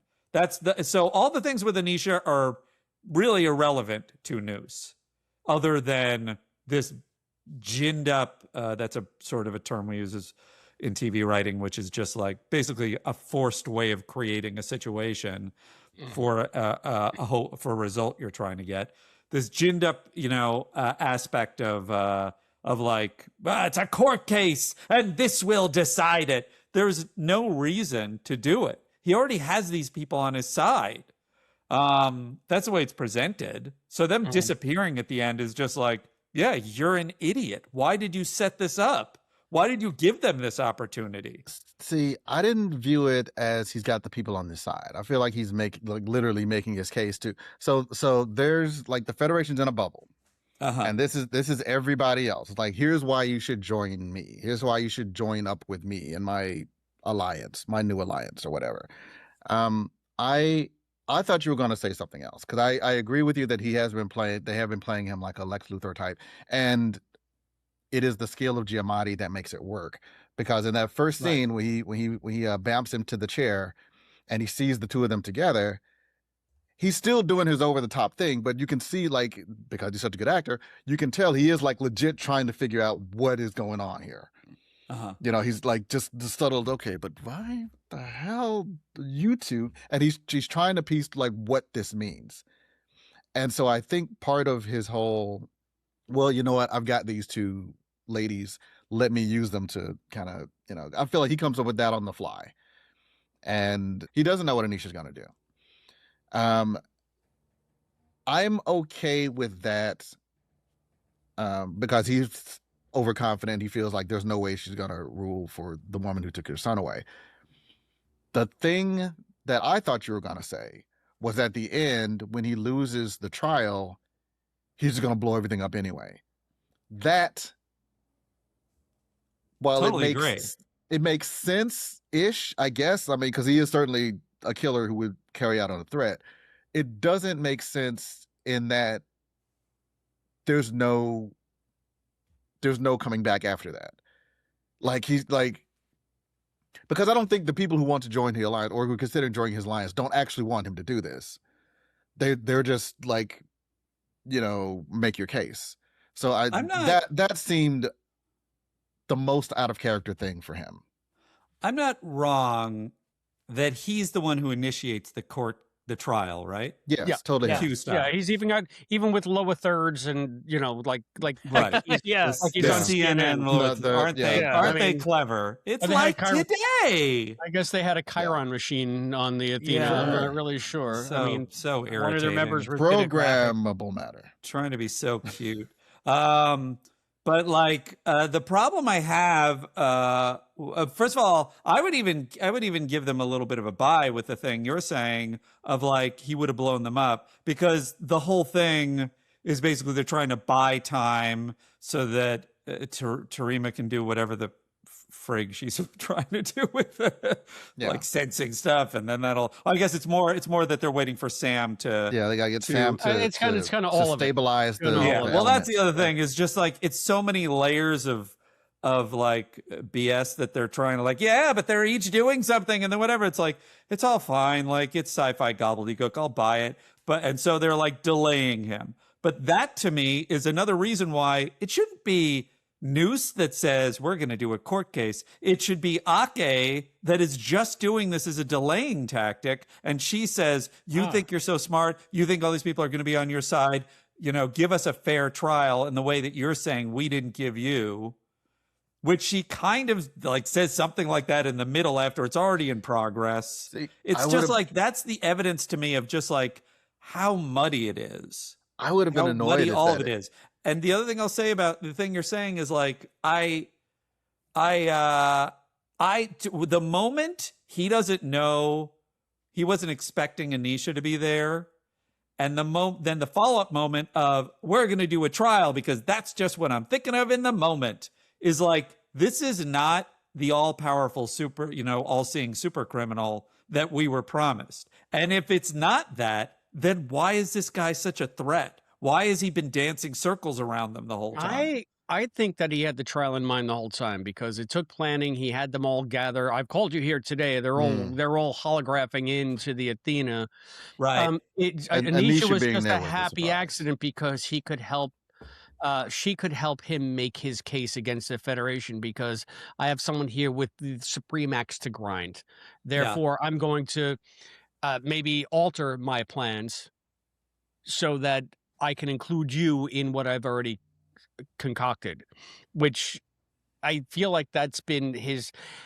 This is where Nuss kind of went wrong for me this season because you're right. Giamatti's playing it for, he's playing it for the cheap seats. Like he really wants you to know that he's over the top and having a ball doing it. But there's always been enough nuance for it to work, right? Like with Amanda Plummer, it didn't work. She was just terrible. Giamatti, it's been working, but this one, I don't know if it was the writing. I don't know if it was his acting. I think that maybe it was a combination of both. Like there was just something off about both aspects in this one that made me, I guess that lost me. Like I'm not sure that they stuck the landing after all the buildup, or maybe I just got inured to his hysterics. And at this point, it's just sort of more of the same over the top stuff. Is it a Chris problem? Is it a problem where we've seen this shtick now for the third or fourth time and it's just wearing thin? Like there's nothing new here. The only thing that's new here is like Braca, he reveals that he needs to be the guy who's right. and he doesn't care if he's right and he can just do his plans and get whatever he wants. Everything is in service of him grandstanding to a point where everybody knows that it's me. That's really what I care about. Not really about the justice, not really about getting the Omega 47, I need to know that everybody knows that I'm the one that did this, that I orchestrated this. It's all And about look at me, look at me, look at me. and for him with Ake, it's like you've never respected me the way that you should. I get that I'm bad and you're good or whatever, but you should at least respect me. You should take me seriously. And that, I think that's why he did the trial kind of format, because he's like, that puts them on equal footing. I mean, yeah, he's got a gun to the universe, but like, you know, Well, it's go ahead. Well, first of all, I think you make a good point about the trial. I think you're right. I think that I buy that he was planning to do it with Ake, and then he threw Anisha in because he figured it would help bolster his case. Still, super dumb plan to, after you've done all this planning, to leave everything to chance in this court, in this trial. But okay, he's such an egomaniac, he can't possibly conceive of whatever. It doesn't really track with everything else you said about him, that he's his ultimate chess player who's like 3 steps ahead, who's outsmarted her and Vance and everybody. But okay, fine, that's what's going on. To me, more of the point that gets to why, to me, it's sort of the thing you were saying, Chris, that it's like there was just something that felt tin and like it wasn't working. Is what was interesting about Noose from the beginning is I wasn't sure if they were playing a little bit of a kind of anti-hero aspect to him. And that was why I thought they were doing things like when they were doing their tests with the Omega 47, it was always in parts of the universe where there was like they were uninhabited. And I thought that was so they could pull a Giorgio and then turn Hitler into a hero at the end. As Matt always says that she's Space Hitler. So I didn't know if that's what they were planning, but that to me is, and to your point earlier, John, about it being like that a lot of the points Noose has been making and sort of makes even in this episode, a lot of them are valid and they're kind of great, like a great way to approach talking about Star Trek in the modern era is, say it is, you know, a perfect system, or not perfect, a fully well-intended system, the way that no government is ever fully well-intended. Say that is what the Federation is fully well-intended. Nonetheless, in a time of such crisis as we are told the burn is, they have to make decisions, and that's what they're touching on in this episode, that are like, there's no right decision. But nonetheless, you didn't have to go as far as you went in this episode that it's Noose's dumb father that kills everybody in his situation. You don't have to go as far as that. You could have just left it that the Federation prioritized, and they had to prioritize people who are in a worse situation. But they layered so many different things on it, and I think they layered so many different things on what happened between Nala and Anisha, that it was like Anisha had no choice kind of at the end, but to kind of forgive her. It was the most interesting aspect of Holly Hunter's character was that she made these difficult choices, and some of the difficult choices weren't the right ones, and she was torturing herself about it. Instead of, she made basically the only choices she could, and it was just an impossible situation, and she made bad choices. She made good choices within having no choices. That's the way they basically land it. And I don't like that. I like that it's like people make messed up choices sometimes when they're well-intended because they're backed into a corner and they got to make a choice. And so that's why it's just like, it felt like they wrote off everything so that Nala was in the right and she was the perfect hero, and Noose's father was the idiot, and therefore everything Noose was sort of, that Noose's revenge plan was built on was a lie because the Federation never did any of that. And then the final thing that drove me kind of crazy is even amongst all that, you're doing the Kurtzman thing of everybody's got trauma. Even the villain has trauma because of all the things that happen to him on the planet. So you can understand him. Like, great, you're humanizing the villain. So then where are you getting to this point at the end? Like, I understand Anisha punching him out. Where are you getting to the point with this Starfleet captain/chancellor punching him out? That's where you're landing on this person who you just justified all of his trauma? It's just like, I'm not buying any side of this. It's all messy writing. Why would a Starfleet officer punch somebody at it like that? To me, I could see Anisha doing it.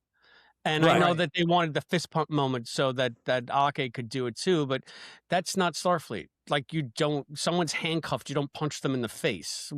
It's just exactly the thing that, like, when you watch that first scene with Ake and the soldiers and they've arrested them, you're thinking then like, oh, this ain't Starfleet. Why am I watching this? And then they kind of get into, well, it's the burn and times were tough and whatever. But well, it's not the burn now.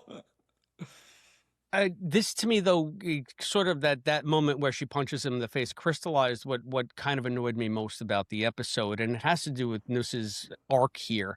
I mean, they turned him from this Lex Luthor type, always 4 steps ahead, to misunderstood. Maybe he had some trauma in his childhood, but now he's just this clown who doesn't accept reality. And do you want like a child with the wrong ideas with his finger on the button? And when he says, no, that's a lie. No, that's science. This is like, we should be feeling in this moment in American, history. There's a lot of science denial going on. There's a lot of irrational people in charge who do not accept reality in any way. They just make it up as they go and say whatever they want with seeming impunity. So this is Star Trek's way of saying, no, screw that. Science is real and the truth is real. And all of us, this is the way I read it. Maybe I'll get hate mail, don't at me, or at me. I don't give a shit. But it's just like, you're straying from allegory into social commentary here. And it's just like, we don't need to feel good about beating a villain who is so obviously ludicrous because they're misinformed and refuse to be informed about the reality around them. Is that the catharsis for the writer's room? Like, what is that aimed at? It takes me out of Star Trek and makes me think of the real world. And I don't want, I understand Star Trek is allegorical. It's about lessons, messages, morals, meanings. I understand that's baked into the premise, but it tries to at least be subtle about it in some ways. It had to, but this is just too much. See, Albie's chomping at the bit, so I want to let him talk. But just to tag onto the end of what you're saying, Chris, I totally hear what you're saying, and I think it is like it's this push-pull, and with our listeners, it's always this trick of like, are we supposed to be getting into modern day stuff and comparisons, or are we not? And I definitely feel like with Trek, it is supposed to be built on modern day, but then it's allegorical, and that's how they're making their plots, and that's what one of the great strengths and wonderful parts of science fiction is that you can comment on the modern world in a way that removes it and it's just about the points you're making. And I think that's really my problem is when they're getting into the stuff you're talking about, which is kind of clearly it's fake news, and suddenly they're comparing them and they're comparing all this stuff. It's just like, you make the points you want to make. All of it's muddy. This is not the character that you set up thus far. This is not, you just want to land on a modern day point by selling out the character. And that's my problem. Mm-hmm. That says it in a way that I couldn't articulate. So thank you, Andrew. No problem. Albie, you've been way late. I'm sorry. We're sidelining you, my friends. I'm loving this show, and I'm forgetting I'm not just watching it. I'm just enjoying it. I'm eating my popcorn. I think I wrote my notes on the nose much. First time watching this episode, it stuck out that what they were trying to say a little bit too clearly, and that always takes me out of the universe. I want to think about it and then make the connection myself, I think. Now, correct me if I'm wrong, but I think I figured out the problem. I don't know this, but I feel if you look, it says teleplay by Alex Kurtzman and Kirsten Beyer, right? Kirsten Beyer. Almost had it. I feel there was one too many cooks in the kitchen, and that might have been Alex Kurtzman. Oh, why would you say that? Because I was, watching the episode. I'm enjoying the setup. I'm enjoying the premise. I'm loving the acting by Paul and Holly and Tatiana. But there were certain lines here and there that seemed out of place that just bumped me and took me out of the story. And it kept happening again and again. And I'd get in the story and there's another thing like, come on down, and just different things that didn't seem to flow with the story like it was injected by someone else. And it's almost like Encounter at Farpoint, where you had DC Fontana wrote the one script and then Gene got in there and just did his thing, So was there any other episodes that Alex wrote this season or had a part in the teleplay? I don't think so. I know he directed episode 1 and he did amazing directing that. But I think part of it was there was too many things going on and we needed it a little bit more simple and direct. Yeah, I agree with you. And I think that there is always a problem with that. And, in fairness, I never even tend to hold writers accountable because I know from my experience in TV, the showrunner can overrule anything. Any decision you make is going to be, it is not a staff writer's medium and it's not a director's medium. It's a showrunner's medium. And that's why in the end, I hold Alex Kurtzman responsible for everything. It's very telling that the season that, from my understanding from behind the scenes, he had the least influence over was Picard season 3, which Metalis, clearly did, in my opinion, a far superior job. Oh yeah. So it all tracks to me. And there's a million Kurtzman tropes from the speeches and the sort of melodramatic kind of soppiness on. And the whole end of the universe. And no, it's not the universe this time. It's just all of Federation space. But the problem is just way too big to be believable, and it just takes you out of it. So there's no real stakes. It didn't need to be that. 100%. Yeah. And I think, now that you guys are saying, again, I'm thinking like maybe, again, Star Trek has always been good at posing questions, philosophical questions or moral questions, and hashing them out, suggesting that you think about them differently. Whereas this episode is saying you should think this. That's a really good point. That bumped me like crazy. So that's I guess Star Trek has done that in the past, but I feel like, again, this is just a very egregious example of it. I'm sure that you can point out a million instances in a million episodes where maybe they are, stacking the deck, but I just felt inartful here. Yeah. Inartful, inelegant. Even agreeing with the point they're trying to make, I want it more good. I want it more subtle. I want it more in universe, and then I want to have to think about it. All right. I'm gonna take your points one by one. Well, this is just like the last episode. Well, I am not like okay. John Irons is guilty. Yeah. Not the first time I've heard that. All right, so okay. At the end, I'm gonna go, that's a lie. That's a lie. That's a lie. No. Okay. I don't think that Braca's shady history undoes her bad decision. I think that they justify like why he feels the way he does, but she still made that decision. Now, so I don't think it absolves her of her guilt. Sorry, which aspect of his history are you talking about? Just that the reason that why he's bad. The here's what Starfleet did to me when I was a kid. Oh, right. Because you were like, well, it turns out that she was right the whole time. I don't think she was right. I think she still made a bad decision. Yeah. And I think she still has to live with that. So I don't think it undoes that. What else? I do agree that it was too specific to him. There was no reason that it had to be his dad specifically who's the one who shot the thing up. They didn't have to even shoot a missile. They could have just said, the sky ignited because there were like, no OSHA rules. Yeah, just proving it was the Federation and not necessarily who or why.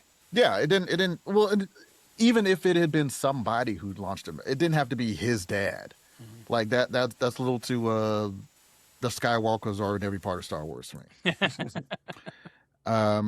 And as far as the political messaging, I think it feels specific because that's where we're living right now. But it's really any kind of, ill-intended blowhard who is trying to sway the people to his side.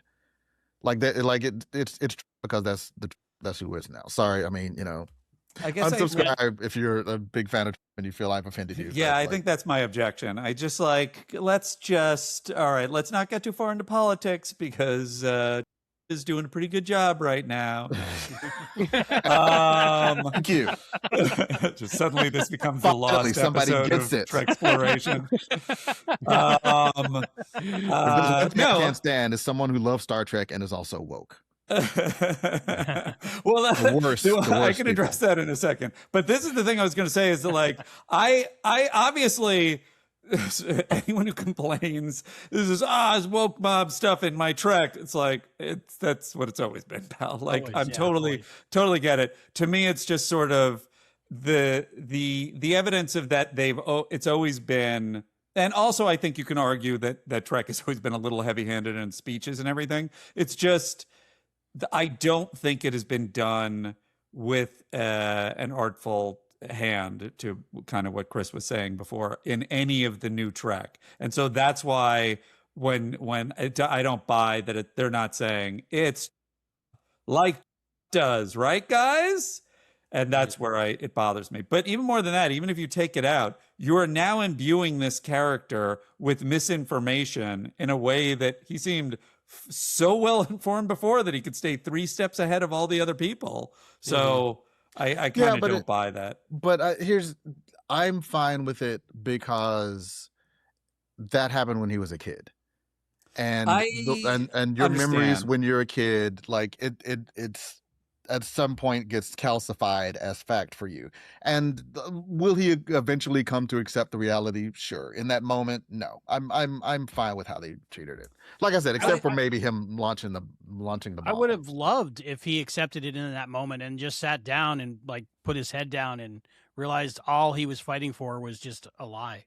Well, that would have been a very Star Trek moment. That would have been reaching the other and coming to an understanding. And it really would have been original. It would have been a different way. You set this guy up the same as the same campy supervillain you always have. And then he has an 11th hour, what the hell am I doing? Oh my God, how brilliant. I think that's what Picard would have done first of all. I think I would have hated it, but maybe would have don't done it. think you're Kirk wrong. maybe would have done it, but Picard certainly would have done it. Janeway would have just blown him out of the sky. Janeway would have just sent Tuvix's body to crash land on the proceedings. Janeway would have punched him come twice. on, Chris. You really wanted Tuvix more than you wanted Tuvok and Neelix? Well, I've never even seen Tuvix. I just like to bring up Tuvix because our mutual friend Sean Ray is always bringing up Tuvix. So Chris I is want do it for Sean. Anyway, no, I mean the thing that I would just say is just it would be great if he had this. It would be very Federation, be very Picard to have him he turns around in the 11th hour, and finally there's understanding and there's a way to communicate. But we almost got something just as good with Ake punching him in the face after she revealed his trauma. I mean, it's just now that I think about it, I hate it even more. Because I'm trying to think. Star Trek, you don't punch people in the face. What does Picard say? You watched the first season of Next Gen. Didn't it bump you when everybody was in their mind saying, just fire on this bastard? And he's like, no, don't fire. If first we talk, then we talk again, then we try talking again until something sticks. That was Picard. This was talk. You could have had that Federation ideal where you find some common ground and you start to communicate. But no, we need to punch the villain in the face because that's what feels good in the moment for someone that is feeling put upon by what's going on currently politically in America. I'm going to say the end. It's as simple as that. I don't like what you're saying, but you've convinced me that it's better. So I, unlike Noose Baraka, am going to accept Because I was Here's going what I was to gonna bet, drive John. down there, John, and punch you in the mouth. I didn't necessarily need him to get punched in the face, but like I told you that I didn't like him setting off the bomb either. Him sitting down, him just accepting it, also seems out of character. It seems too far out of character the other way. I feel like he might disarm the bomb and try to escape. Like I could see that. I feel like that's a middle ground that seems consistent with him. Wait, he would do what? He would disarm he the bomb? He would disarm the bomb and teleport away somewhere and just be not caught. Okay, I would accept that. Kind of like But Duke at the end of the I'm- cult episode. Yeah. Yeah, because Like it. Yeah. I think that it would make sense that he is smart enough to know that what they're saying makes sense, Right. and it's his his trauma and his misremembering that is still driving him at this point. I wouldn't want him to just give up though, because that's not him either. I think that's fair. So, but him maybe not even saying anything or just like looking pissed and teleporting away. I think that's reasonable. And then they lose the remote, because he teleports away with the remote. And so Sam still has to stabilize the thing. So we don't know if he actually pushed the button or not. He's gone. There's also but this is where also, for me, kind of going back to my initial statement about expectations for the season, I tend to give it all the slack in the world until we get to the final moment.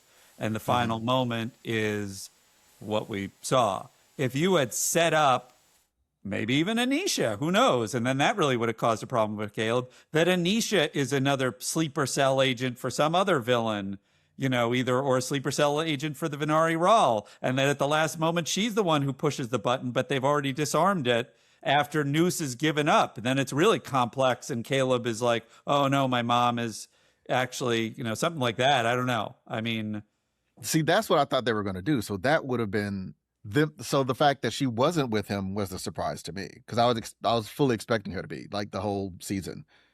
Yeah. And it was sort of just straight ahead, except for Noose not being as dangerous as we thought he was and clever.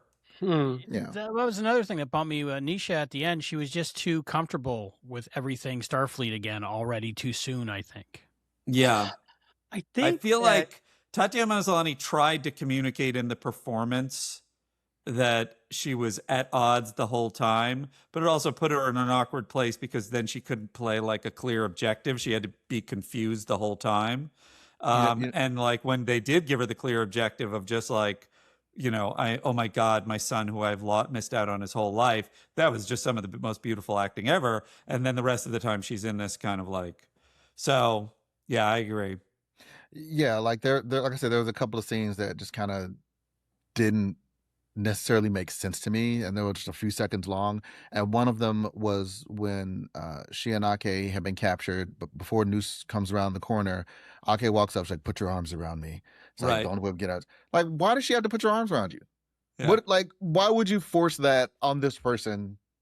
So Like, she I could get- give I get her you the hugging DL, her. man. Give it I to get her. you hugging her, so you whisper in her ear, "Here's the plan." Yeah. But you didn't even have a plan, really. It No, was like, that's it was the- like, we're this in is what I talk together. about with She sloppy knows. writing. She knows we're in this together. 100%. And even if she doesn't, it's like she's either going to be on your side or she's not going to be on your side. You hugging her and whispering isn't going to change And anything. forcing her to hug you. That's the part. I was like, if you what are hold her doing? to your point and say, "Here's what we're going to do," then it's then there's a reason. Yeah. And she doesn't even have a plan. She just says Al is alive and he's coming home. That's all she said. So, and she doesn't. Her plan is the hope that they can somehow basically disrupt the signal. That's the plan. But Does she You say can't that? stop the signal, though. I Yeah. kept on thinking of that the entire time. It's going to play Mary, Mary Hob with your lights, but All right, we got a lot more to talk about, and I can't wait to discuss this episode with Andrew Secunda and the boys. But we'll do that right after this break. We'll be right back. And we're back. Welcome back to Treksploration. I'm Albie. We're here with Andrew Secunda from Star Trek The Next Conversation fame. For people who don't know about Star Trek The Next Conversation, Andy, could you tell us a little bit about it and why people should listen? Give it a listen. I don't know that I'm the best person to give you an argument for why you should listen. It is a very messy show. We read what we call hails from our listeners for the first hour, pretty much, and then we get into talking about an episode of Star Trek. We're very salty about Star Trek. We're very off topic. If you like a messy, morning time drive show, Star Trek centered, then we're probably a good fit for you. And it basically originated because I was a big TOS fan and felt like TNG looked like a hotel lobby. And my co-host Matt Myra from Nerdist, who I knew from the Goldbergs, where we both wrote together, he was the ultimate, Trekkie and TNG authority. And so we just dug in and started watching TNG. And of course, now I love it. And now we're in the middle of DS9. So if any of that sounds palatable, swing over. How many hours you guys put in a week? It seems like a lot. I love it. I want more, of course, but I it's appreciate a lot, that. right? Well, go over to the Patreon. You got it all. Albie, you're already in there, so I'm the need to president. sell it to you. Well, you're not the president, Albie. We all know that. If you can join the president's circle, that doesn't make you the president. Very well established. I still get the buffet, though, right? Oh yeah, you get the buffet, you got the chips, homemade potato chips, shrimp bar, the whole thing. Some of it's holograms. I should just warn you. Yeah, Some of it's on holodeck. I don't remember what I was talking about. Anyway, yeah, we do too much, really. At this point, we're covering just like you guys are, Starfleet Academy. So that's like, how many episodes? Is that like 4 episodes 10? a month? Well, it's 4 episodes a month. So that's like currently. So that's like, and we're doing 2 or 3 hours just like you guys are. And then we're doing 2 DS9. So that's 2 or 3 hours. And then we do 2 Voyagers at the President Circle level. So that's another 2 or 3 hours. So whatever that math turns out to be. I'm loving it. Are you guys going to go back to Firefly after Starfleet Academy ends? Yeah, we're going to circle back, finish out Firefly, and then we have to figure out what we're doing next. There's been a lot of votes for Lower Wait a Decks. minute, Andrew. Yeah. You're in the biz. What break the news early? What is this big announcement that Nathan and the gang have been teasing online? You know what's going on. Come on. I don't know. You got to know Drew Goddard, right? You're in with him. Oh, I am not plugged in to the. I am. Sadly, I wish I could say like, oh, here's what the people in show business are saying, boys. Like I'm barely in show business. You gotta do that I'm with a lucky cigar, to though. get gigs. I'm. See, Andrew, you could have told us anything, and we would have eaten it You up. would have bought it. Well, I bumped into him in the picket line, and So what you're he was saying saying Nathan was, Fillion is your I'd have been like, point? that's right? a lie. Anyway, okay. The other question I have is, when in New York next time, Yeah. where do I get a slice? Where's the best place to get a slice? Well, I would have said DeFara's. It's still a decent slice, but I don't know if it's the best anymore because Don DeMarco, who was making them, as far as I was concerned, best in the world. Like it was the best of the best. Now my fave is Williamsburg Pizza. There is one in the East Village that I really like. But I will say, as a New York slice, if you go to the one in Williamsburg, you got to go out on the L. That to me is like even a cut above the one in the East Village. Even the one in the East Village is also fantastic. So that's where I would say get your slice now. Where do the two of you stand on Grimaldi's? I really like Grimaldi's. That was the ones I was most excited about when I was a younger man in New York. Going to, Brooklyn Bridge, visit my friends, get Grimaldi's, go down the block to the pier, get ice cream. Really a wonderful afternoon. I haven't had it in a long time, so I can't really. And as you guys know, like It could be the same place, and food evolves over time. So sometimes it's fantastic in one era, and then it's not as good, and then they get it back. And so I can't really speak to modern day Grimaldi's. Back in the day, really nice, particularly the pepperoni is kind of nice. That cup kind of pepperoni. I lived in New York for 2 years, 2 maybe 3 years, and like Grimaldi's was like the first place that, and it was delicious. And I was in Birmingham recently, just this past weekend, and I was staying with family. I'm not babysitting, but I'm the adult with the kids. Like, okay, what are we gonna do? Let's get pizza. What's nearby? And there's a Grimaldi's, and I was like, surely in Birmingham, surely not. Grimaldi's, the Grimaldi's.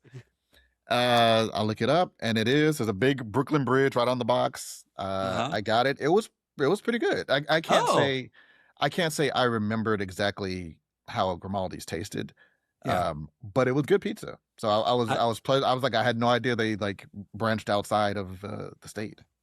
I will say DeFara's in Brooklyn is about 80% of what it was when Don DeMarco was there, and that still puts it above most slices in New York. I had DeFara's in Vegas, which was just fully a franchise of it. Not a good slice of pizza. Bought the name only. So Chris, I'm happy that disagree? the Birmingham Grimaldi's held up. Yeah, Birmingham Grimaldi's. Yeah. Chris, agree, Yes. disagree? I have no opinion about pizza in New York. You want to hear a dirty secret? I live on Long Island. I grew up in the Bronx, so we had the pizza place down the block. So we used to go get a slice on Morris Park. I lived in Morris Park in that area in the Bronx. It's kind of right smack dab in the middle of the borough, and pizza's just always been ubiquitous. Now you come to Long Island, you can't swing a dead cat without hitting 3 pizza places. So when I go to New York, when I go to the city, I don't get pizza. Because I'm in the city. I have world-class restaurants at my fingertips. I go to dinner. I don't go get a slice. I can get a slice anywhere. So I have never heard of Grimaldi's. I'm not like a pizza aficionado. So I Surprises me for someone with strong opinions about sandwiches. I do. I do love a sandwich.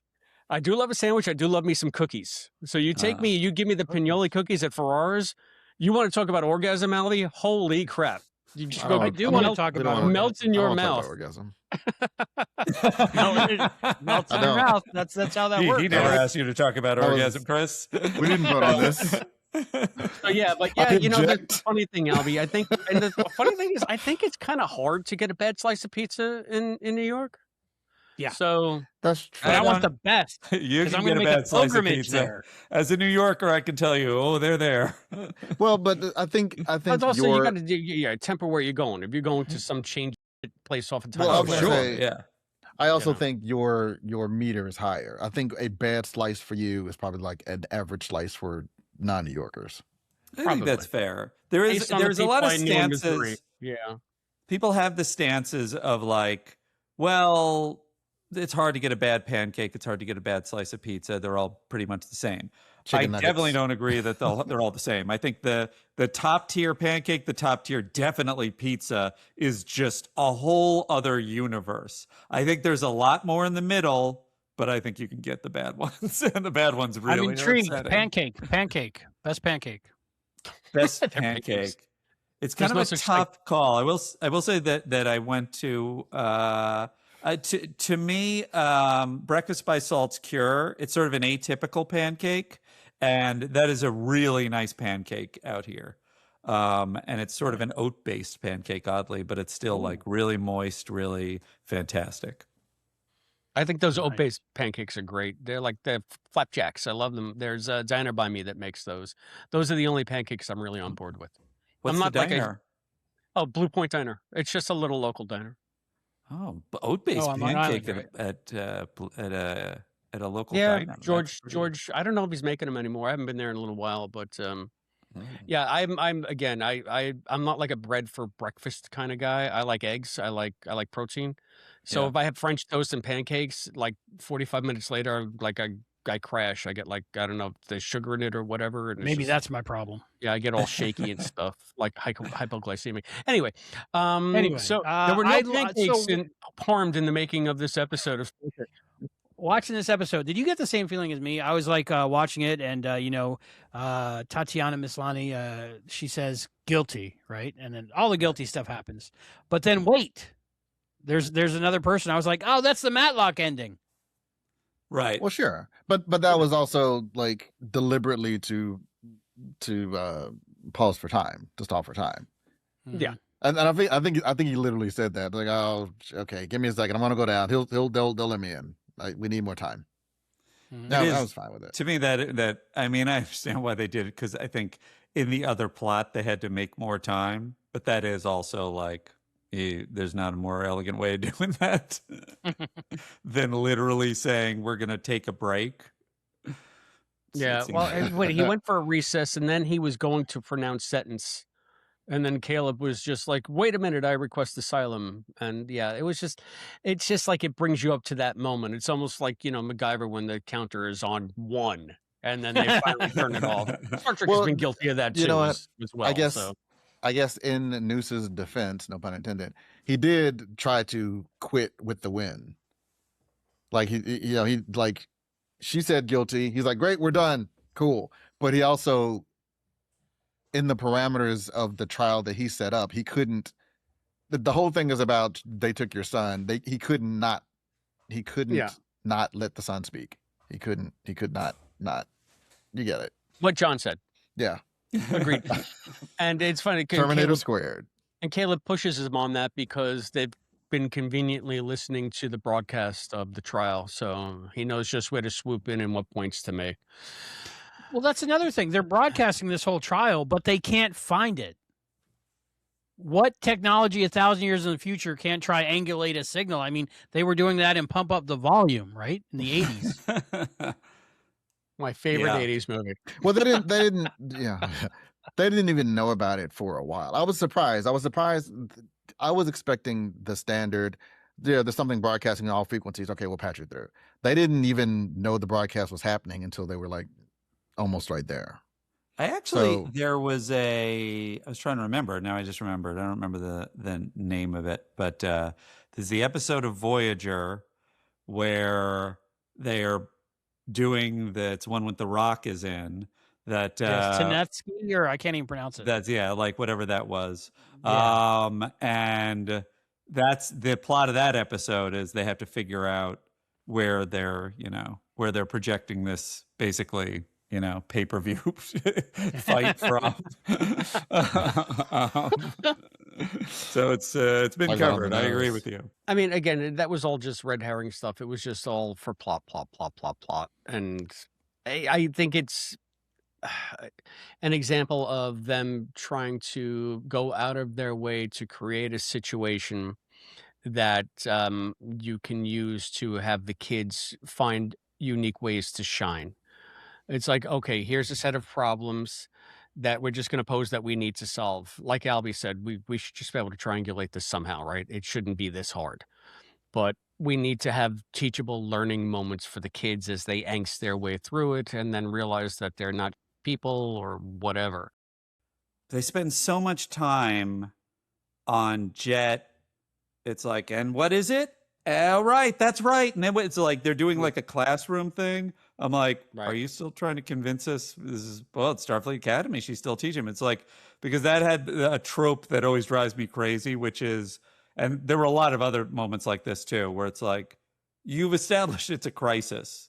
This is just irresponsible for you to take this time to teach them. Just like, you should be going, you got to do this. Now you got to do this. Here's the answer. That took me out of it a little bit, because I thought for a moment, is this like a simulation lesson or something? Are they going to reveal? All right, open her up. Program. I don't disagree with you, but that is also a very Jet Reno. I guess, like, if any other teacher had still been doing it, I would have called bullshit. But Reno would still be doing it because she's just so stoic that she was just like, she's never stressed. Like Laura, like Thok. By the way, shout out to getting to see Laura Thok again for a hot second. I guess. Yeah, what happened? I don't know. She was such a big part of the first few episodes, and then she's like almost gone the rest of the season. They have a thing that's like whatever, 7 out of 10 or whatever. It's like they only pay you to be a regular for this many episodes. I assume there must be something like that.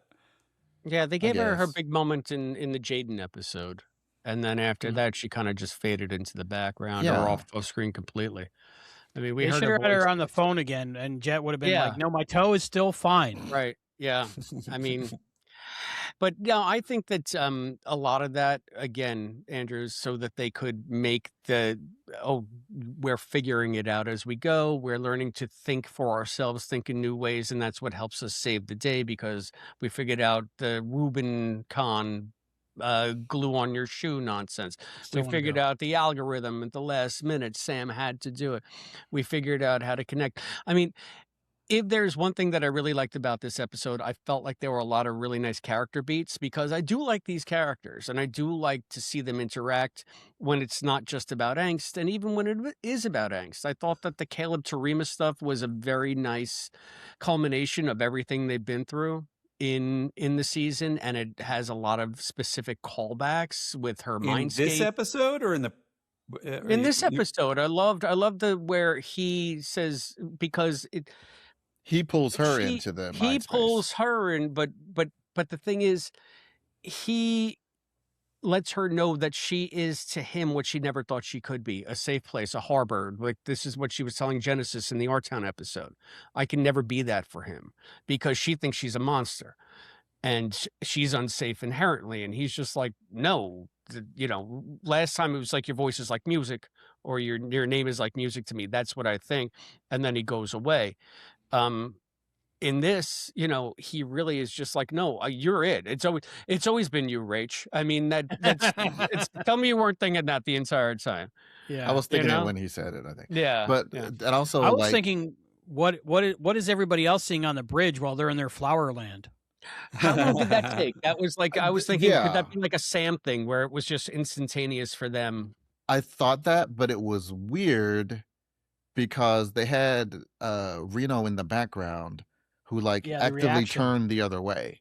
Like so she wasn't she was in profile. I was like, why would you not see what they're doing? Like they're clearly I doing think something she turned weird. away because to do the head flower thing, they both need to get naked because it's a Beta Z thing. That's not what happens. That's not what happened. It didn't help. They get on the bridge. So, and you talk about kind of character development. I do like that it's yes, she recognizes that he doesn't see her as a monster. She doesn't feel like a monster. And also his whole arc is I don't trust people, I don't let people in. And this is his plan. Like I trust you enough to let you not just in, but like all the way in. Like you're And like, the thing that scares you most about you is the thing that I need most right now, but yeah. I'm completely in your hands. So Yeah. I thought that yeah. that was a nice way to bring their story to a conclusion for this season anyway. It's a nice place for them to start next season too.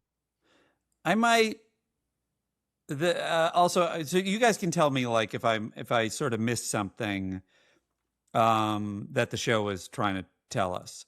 My general stance in general, I am a teenage girl about romance plots, and Same.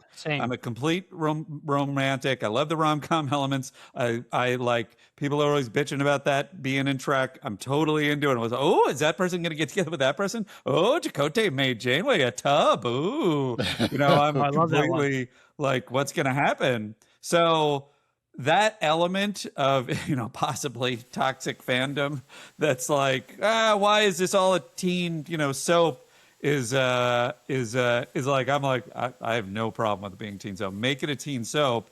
Just my thing is always make it a good teen soap, and that's where when it falters this season that those are my issues, that I don't feel like they're giving me a good teen soap.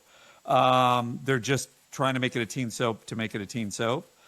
Last episode, when Caleb leaves and he says goodbye to Tarima, that to me is one of the most moving scenes because it is like, well, now he knows he may never see her again, and that's the intention. And so he's going to express his feelings in a way that he hasn't done before.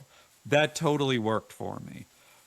Over the course of the season, it's been a little all over the place, in my opinion, because the element of I don't feel safe because you're in my head and I protect myself from everybody. That felt like on point for both characters. Totally great. once you get into she has this trauma now because her brain blasted all these people, like Professor, Xavier style, and like, now everybody's freaked out. They think she's a monster. It's like, you saved all your friends and killed these weird screechy monsters, so everybody thinks you're really scary. That doesn't really track. But they don't think she thinks that she is. That's how she sees herself based on. I mean, she's had to wear this inhibitor her entire life because I hear you, Chris, she but destroyed her also father's brain. You know, she's a betazoid, so doesn't she know what they feel? That's not clear. I agree with you. Because she's walking through the halls and everybody's looking at me like this.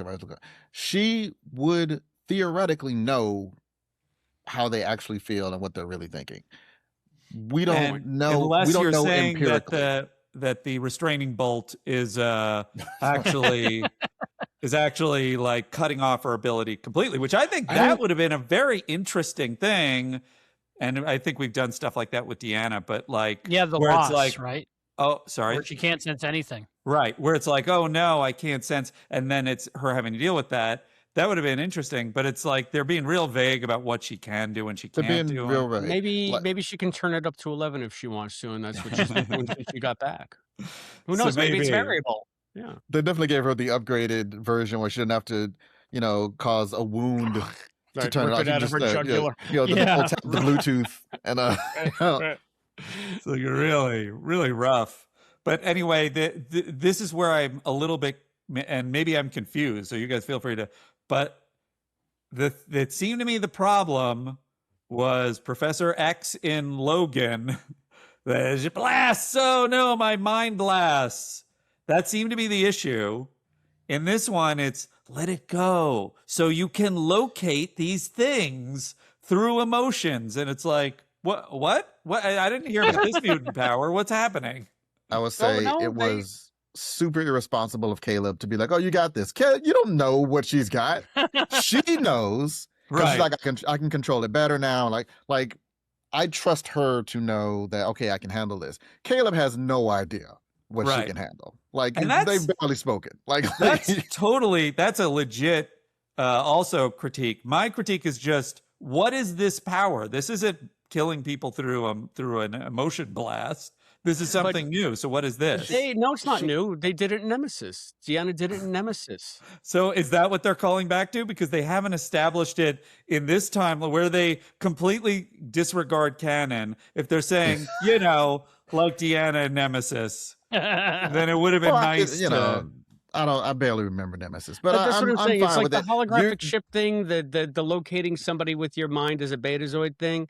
It all has touchstones in canon. Well, I would say even without Nemesis, they've established in this show because they were in that was the whole thing that freaked Caleb out the first time. They were in the orange poppy field or whatever, and his connection to his mother was right there. That was a teddy bear. So it's established that he can connect to his mother telepathically, emotionally, whatever you want to call it, in the little orange poppy mind space. However, so that's because I was about to go, okay, I should say. If your point is this was established in canon, ish, or even fully, like Deanna did it, so we know that betazoids can do it, so that's what she's doing here. All right, fine. But to your point, John, that bothered me about like with the teddy bear, it's like he was remembering a thing that happened, an emotion that he felt. He wasn't locating his mom. Fair. So I have to answer your question though. To defend you, I do think that's how the show was presenting that information. That it was like, oh, like the teddy bear. It's like that's not the same thing. Yeah. I don't know. I think that if Luxwana was doing it on Next Gen or DS9, you wouldn't have a problem with it. I really, honestly, I feel like now you're getting a little bit too much into just criticizing it because it's New Trek. I hate to accuse you of that, but I feel like this is something that would have gone on Next Gen without even comment. It just would have been accepted that they could do it, in my opinion. I don't know if I agree with that because in Nemesis, wasn't there a big buildup to Deanna being able to do that? Well, she did it. She just was trying to pinpoint the But was it specific point on the just casually like, oh yeah, you can do No, this? she had do to put this. herself. She had to put herself in the headspace to do it, but she was able to do it. Well, that's why I'm saying it's just sort of. It's not Well- a casual. Look, I accept it's in canon. I think it's a reasonable argument. I'm fine with anything, even if it was tough, being a thing that people can do now easily, because it's 800 years later. So this technique that was difficult, what 1,000 years ago, whatever. Like most people were illiterate. Like, and now like everybody reads. Like I'm fine with, if you give me enough passage of time, a skill that is unlocked can be made,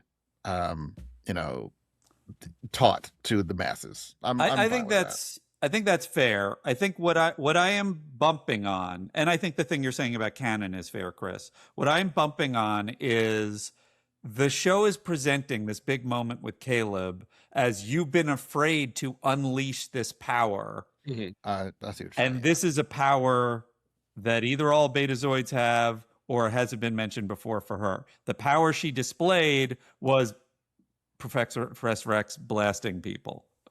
And so it's kind of a new area. And he's presenting it as though it's like, this thing. You can do this thing. I'm good with whatever gives us I more like it. Zoe Steiner on screen. That's true. Albie is a big Zoe fan. But Big yeah, I Zoe see fan, yeah. everything you're saying is true, Andrew, but I had absolutely no issue with it. Totally fair. To me, it might have been going to the well one too many times, even though it was only the second time. But like every episode in season 2, is she going to do it 2 more times again? When they're in a problem. I think that's the situation. danger, is that she becomes this, whenever there's a problem, just she It's turns off the overpowered thing. character. Yeah, and I don't know if there was a better way that they could have done it, except just not have her use her power in the finale. Doing it once, like, again, if I'm writing my perfect episode, I probably wouldn't have had her, because they didn't necessarily need to.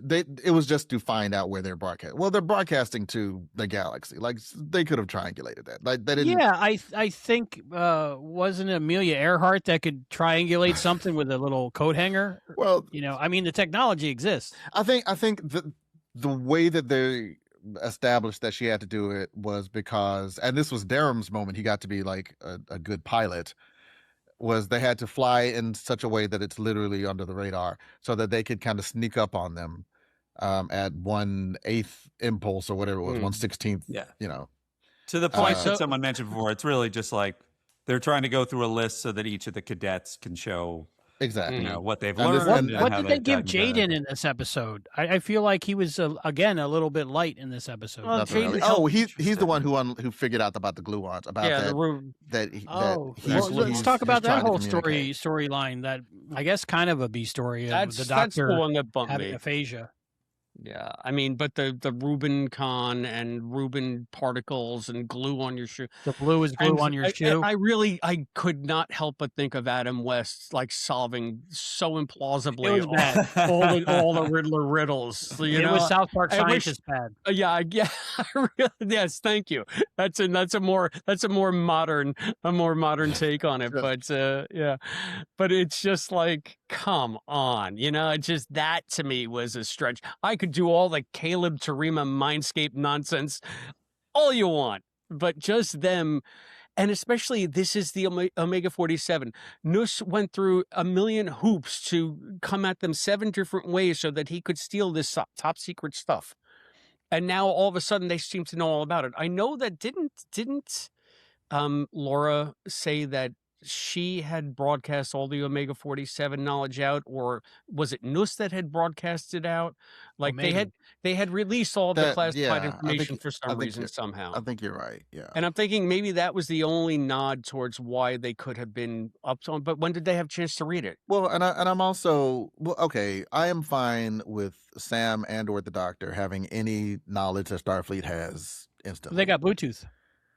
They like, she could just stick her hand in a computer and figure out whatever she wants. I'm fine with them knowing whatever's classified or not, because he at least is at a high enough, and Ake certainly is.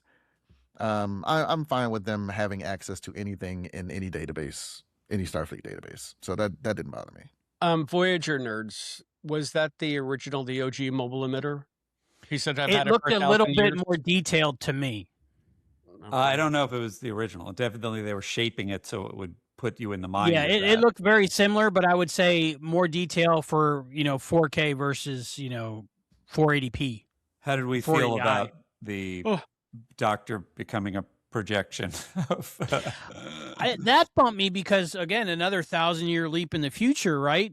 Why don't all starships have the ability to holographically make some kind of image to do a Riker maneuver or, to help Vigo get the Stargazer out of where they're going? Yeah, since Fair. Romulans had it in Enterprise times. Yeah, there's no reason they don't. They don't need to use the Doctor's Well, I mean, holographic that was also emitter. secret Romulan technology that was destroyed in that episode arc. So That's fair. spoilers. Yeah, for I will- Enterprise. And But I'm Voyager saying did also- it somewhere Again, this too, press- I this think. it bumped me. I was just like, oh, come on, this is. And I said, oh, wait a minute. Then I have to make fun of Enterprise. I don't want to make fun of Enterprise. I was fine with all that. I was fine with the hologram plan.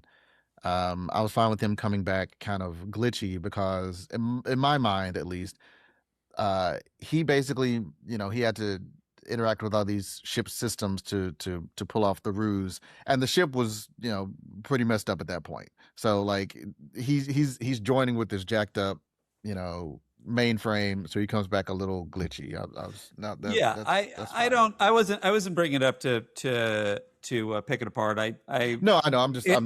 It's a commenting. little bit, it's a little bit of a stretch, but I did, as I said, I respect when a writer can back themselves into a corner and have the audience be like, "Oh, how are they going to get out of this?" Like, and especially for me as a writer, I'm like, "Ooh, how are they going to do it?" And so it's a little bit of just like, oh, there was this plan we didn't mention, but it does track with what we know with the Doctor, and it's like sort of like, oh, it's this other power where he somehow can project himself outwards with the mobile emitter. And so I'm like, all right, I will buy that. That makes sense. Him coming back glitchy, that's fine. When you got to the stuff that Chris is talking about, first of all, I thought they were, am I wrong that they were basically just doing a Darmok reveal at the end and just like, the things he's saying are metaphors? I didn't even think it. No, Darmok's actually good, so I wasn't thinking of Darmok. I don't think it was a metaphor. I think he was just basically slurring his words. But here's the issue that I had with that scene. I'm fine with the projection. I'm fine with him coming back glitchy. I'm fine with all that. What bumped me, actually, not to mention it, was they solved this unsolvable problem in like 5 minutes. The Doctor is a smart guy. Sam is a smart girl. But are you trying to tell me that nobody else in all the greatest minds of sci-fi, Starfleet, Star Trek, mad scientistness came up with the solution? Like the Doctor just, oh, you know what? I would run around the computer. I figured out this equation. This is the thing. Maybe you're describing it right now. Where did the information come from? That's what I was asking. I was Chris- like, Chris how do they is- know? That's what your Yeah. point was. It was I was- already in the computer. I see. I was fine with him having the information, but they hadn't cracked. No one had cracked the code. It was still unstable. They couldn't. No, and that's the thing. they And couldn't fix it. Sam, as far as I but- can but- tell, she hadn't merged with the computer in any way to know this stuff. She was too busy worrying about Dad. So I it just to I'm me it fine was with just I'm fine with that plot happening off screen. convenience. But Yeah, the I thing agree. that the With thing that that- didn't make sense to me was that the Doctor figured this out in 2 minutes when no one else could figure it out at all. And again, the Doctor's smart, but he's not some, as far as I know, expert on theoretical quantum power systems. Like, okay, fine. It's fine. Isn't he actually a theoretical quantum power system? If you think I about mean, it. maybe when he was a kid. I heard some stories. So Albie, That was a Albie, nickname in what- college. What bumped you, Albie? Or My yeah. problem was much more surface. Is that when the Doctor glitches, it's the same exact glitch as when Sam glitches. Even though we've seen the Doctor glitch how many times and it never looked like the same special effect. Programming upgrade? Maybe, yeah. Well, I guess they're the that's been a same long time, yeah. species. Cheaper I'm- Or do repeated all effect. holograms glitch the same way now? It just Yeah. seemed lazy. Make a different glitch. Well, That's all I'm no, it saying. should be the same glitch. You think? I absolutely think. If they're like, Okay. this is what it looks like when a hologram person glitches, like, Yeah, but yeah, she's why a would you different make a kind of different? hologram than he is. Maybe. Yeah, kind of. but they're all being channeled through whatever ubiquitous emitters are all over the ship, or no, would be there. Maybe. And No, they- and because they- no, they all have mobile emitters. I mean, we saw that Sam has Yeah. a heart. And Some they, and kind they've of, like, also Got a diamond. they Yeah. also spent 17 years together, so it makes sense that they would. I don't know, it's like upgrade Oh, maybe each they. other. he But they, got his but they upgrade or would something. evolve in. Oh, you know what, Dad? I do it like this. Oh, that's a good idea. Like, oh, yeah, it makes sense that their systems would be more aligned. Did I imagine need a this, or was reason. there an Enterprise shout out in this episode? Do you know what I'm talking about, Chris? I'm trying. I couldn't get past the Ross and Rachel thing. Pineapple cake? Oh yeah, wow, is this a that is. Malcolm Reed reference? I think thank so. you, Andrew. I think so. Wow. Okay. I actually like that episode too, but Yeah. yeah, I didn't know. I didn't think of Malcolm. Read Okay. alert! Read alert! Is there other pineapple cakes in Star Trek history? I don't know. So Sam doing the thing with the thing, and them doing, I feel like you're 42%. saying, Andrew or John, are there other like minds within the Federation, even if there are, figuring out how they can neutralize these weapons? They're not in a position to tell anybody on the Athena because they can't get a comm signal out. Well, And they're not in a position to do anything about it because they can't interrupt Nus's signal anyway. So That's fine. since they're out of the bubble, they have to figure everything out on their own. That to me that tracks. That tracks. Okay, that's fine. Because I was thinking that they at whatever this top secret starbase had Omega 47 as an unstable molecule or whatever, and they were still trying to perfect it. They were still trying to It was stabilize also it. very convenient that it was like, well, why were you toying with this thing that in the original Voyager episode was like the most dangerous thing that ever could be? They had to bury. It's like, because it's a new power source. Because this is what we're going to use to save the universe. So, Yeah, so I didn't now know have about to the Voyager think, episode. now that now that I know, I agree with you. now that they stabilized it, does that mean that they have one particle can power a planet for 1 million years, like she said? It Do should. they have endless power now? Which I guess is great, It but absolutely should. Yeah. yeah. But wouldn't they anyway from other sources by then? Well, maybe not one particle worth to and you're that's trying true. to get planets to join the Federation again. Yeah, So you gotta have we all can, the carrots we you can can offer get. you unlimited free energy. Mhm. Yeah. So, All right, Chris, should we start heading home with Yeah, our format? I think so. Heading home for the format. I mean, Well, I just want to point out the Sam and Genesis moment. I really enjoyed it. That was nice. It was a kind of mini Kirk speech that Genesis had. mhm. Like whatever Sam's problem was, I think Sam would have been able to address it and Kirk Fu her into being okay with it. I don't. So it's sort of. So what? How did that play out? my Kirk. Ooh. Because I did have a follow-up And question we're that live. Okay. So what's okay? So what's your follow-up question? I don't remember what was played out in this episode and what was in the last episode, but the Matt and I sort of saw things differently. That in the what was the name of that planet? The Blade Kelrick? Runner-y crime planet. Uric.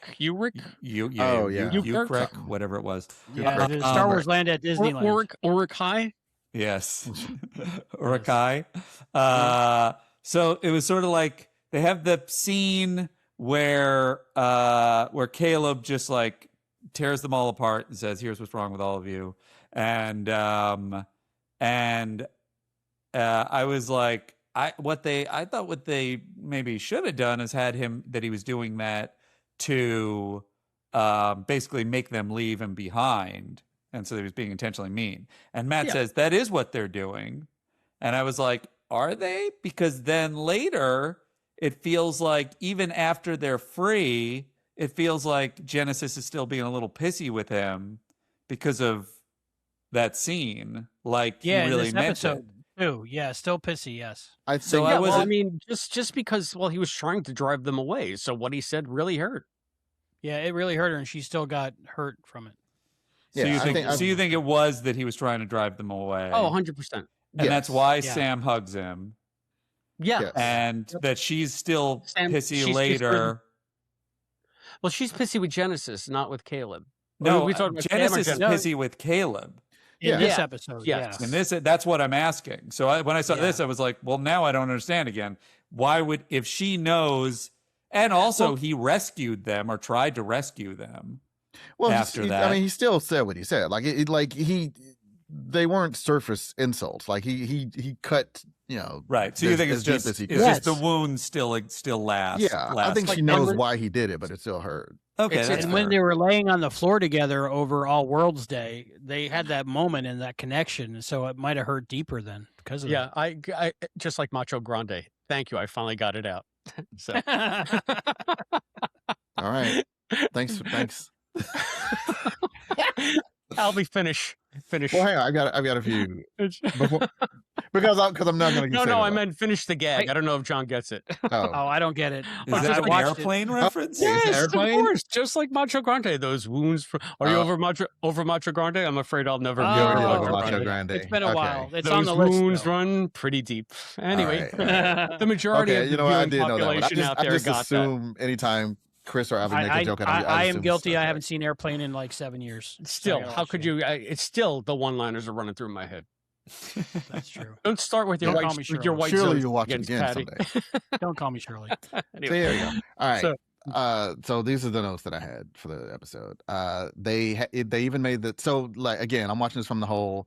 All the pieces from the season are falling in place. Right. They made the tic-tac-toe haircut relevant. Never thought that would happen. Patience and empathy, which was the lesson from the prank war, which is how she beat him. She listened carefully to everything he had to say, and she didn't attack him, even really at the end. But she didn't attack. Even at the end, she didn't really attack him. Patience and empathy. That's how she wanted to debate.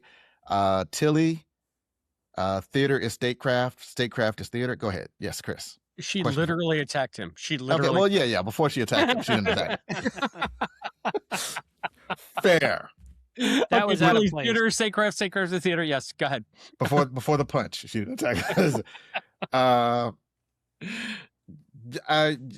This is a continuation from the last one. I love that literally everyone called Caleb out in his book over these 2 episodes, including in this episode, Caleb himself. He's like, yeah, I'm just going to do the thing I always do where I'm a dick. It's like, yeah, you are, That but I don't do have that. No doubt. It's like, good point. I won't do that. Yay. And that was one of the scenes that bumped me. That was a little too cheesy. And he's like, the setting is so-and-so, right where it's supposed to be. She's like, guys, you didn't have to. You didn't have to do that. I kind of liked it because it looked like a modern Jeffrey's tube. But go ahead. No, You're the very- Jeffrey's tube was very- fine. Literally her very going like light. this. And Very right where you're supposed to be, RGB just like you. He's like, yeah, just like me. I like Starfleet now. I have to say, one of my favorite things in this episode was Jet Reno. When she's in charge, I bought it. I loved it. I wanted to follow her anywhere. Yeah, I think she's a great I leader. kind of agree. I think it was a great performance. It was well written. I said my one misgiving, which is just like, you didn't have to make it as teachery. She could just be stoic and kind of a cynic and have intentionally bad bedside manner. And that's all great to watch. So I agree. She was calm under pressure, and I loved it. and yeah, it wasn't quite tough love, but it was still her. Like she was like she was when she was talking to Darum about, hey, my pad's not getting messages from my parents. Like she's not squishy. It was blunt but caring, I think. Exactly. Yeah. So that's, yeah, I do like her character. Honestly, Discovery, I like her as an actor, but I felt like her character was fine. I feel like she was, a lot of times she just showed up for the one-liners. And I Everything feel like was amazing about Discovery except the writing. I'm glad you you recorded now. You know that's still the most complimentary you've been of it. I think that's it. That's all I got. Okay. So are we going to move to episode crush or MVP? I think we can. Andrew, you can be. Yeah, we used to do episode crush, but it became a little bit too male gazy. So we do episode crush / MVP. So if you want to, you can be as salacious or as respectful as you want. Who's- What a weird thing to say. Well, my regular crush would be Genesis, but she doesn't do much in this episode, so I really can't give her the episode crush. I would say in the last episode, it probably would have been Sam, because I like the new personality that they kind of are giving her. Although the question of whether they've sold out the character remains to be seen next season. Already finished shooting. So let's see. Who's left? It might be Anisha, because she's the one who was dealing with the most kind of BS from all sides, and yet she has the clarity to kind of, be kind of a badass in the fight scenes, maintain her composure, and still be useful through the whole episode. Mm-hmm. So Anisha is your MVP. I love that moment where she was shaking while she was delivering her monologue. I love that. John Irons, episode crush. The beautiful John Irons. Thanks. Same, actually. I would go with Anisha. It's always, not to sound too cliche, electric when any combination of Tatiana Maslany, Paul Giamatti, and Holly Hunter are on screen. But I do feel like she did the most. Her acting was the most rich, because Holly Hunter kind of had to keep everything under so that she didn't give Noose anything. And Noose, as we said, is like, all to the skies. She got to do both and then some, because she had to, because it really is like when Noose comes on, he's trying to figure out what they're doing, like why they're working together. In fact, none of us know. Everybody knows where Noose stands. Everybody knows where Holly Hunter stands. We don't know where she stands, really, until she gives her verdict, because it really could go either way. So I'm going to give it to her. Okay. Want me to go, Albie? I can go. Normally my forever crush is Zoe Steiner, Terima. But in this episode, I feel like for a Star Trek episode, I think this was Jet Reno's episode. I feel like this is the most they've ever given her to do, and I think she nailed it, and I want more. So my episode crush for this one is Jet Reno. I'm on board with Albie. This is the best use of Tig that the franchise has ever done, and that includes when we first see her like keeping people alive in Disco. I thought that was great too, when they found her on the what was it, like a shuttle deck, a hangar bay, crashed asteroid or something. Yeah, they crashed. And she was keeping them alive. I thought that she was great in that, but I mean, that's how long the roots of the character go back and liking the character. But I feel like she really had a chance to shine here, and it was perfectly written for her, perfectly acted by Tig. So yeah, Jet Reno is my episode crush, and I'm happy to say that, because I always like the character, but she always gets overshadowed by other stuff because there's so little for her to do. It's just a couple of moments here and there, I think it's a really good point, and also even just calling back to her origin in Disco, because that setup is so fantastic for that character, and Tig is so fantastic in that character, and it's one of the few characters where they really nailed the tone of voice, and there is no sentimentality, and it's just like, this is just a badass character like old school Trek. And the problem on Disco for her was just they were trying to service all the characters equally all the time, and so she only had little snippets and could never get much momentum. Even in this show, it's sort of become that, and this is one of the few episodes where they really give her the ball and she spikes it. So give me more Tig. Future series, I don't care. Movies, whatever. I didn't think about it, but yeah, especially on Discovery, where the characters were like, so many of the characters were kind of, scene stealing and bombastic and emotional, and the fact that she's like definitively not, she's like always kind of relegated to the background. Even if she's kind of killing the scene, she's not, the loudest thing in the scene. So yeah, I that's good call. Good call, you guys. I agree. Andrew, favorite part of the episode? Let's see. I think the beginning, when their backs are against the wall and they figure a way out of it, was sort of my favorite part. I think that was the part that seemed the most promising. Okay. Yeah. John? Chris, what about you? Oh, me? Yeah, I can go. Yeah. I have to say, you guys gave Tatiana her props, and she did deliver my favorite part of the episode. It was almost like a con speech when she was telling Ake, I want you to feel it. I want you to feel it every day, like cold or hunger or a broken bone. I thought that was an amazing line, and it's just so evocative of just the constant nagging agony that she's been in for however many years since she's lost her son and been on the run, and just what Starfleet did to her. And it wasn't over the top. It wasn't like Amanda Plummer, like camp. It felt genuinely sincere. It's like, ooh, that really stings. So that was my favorite part of the episode. I'm going to echo you, Chris, with that. When Tatiana, Paul, and Holly were on screen and doing that all together, I think even how amazing Paul did, Tatiana was that much more. And me being a parent and kind of understanding what she went through from, one of my children was abducted for a short period of time by a former family member. So I couldn't imagine that going on for, 15 years?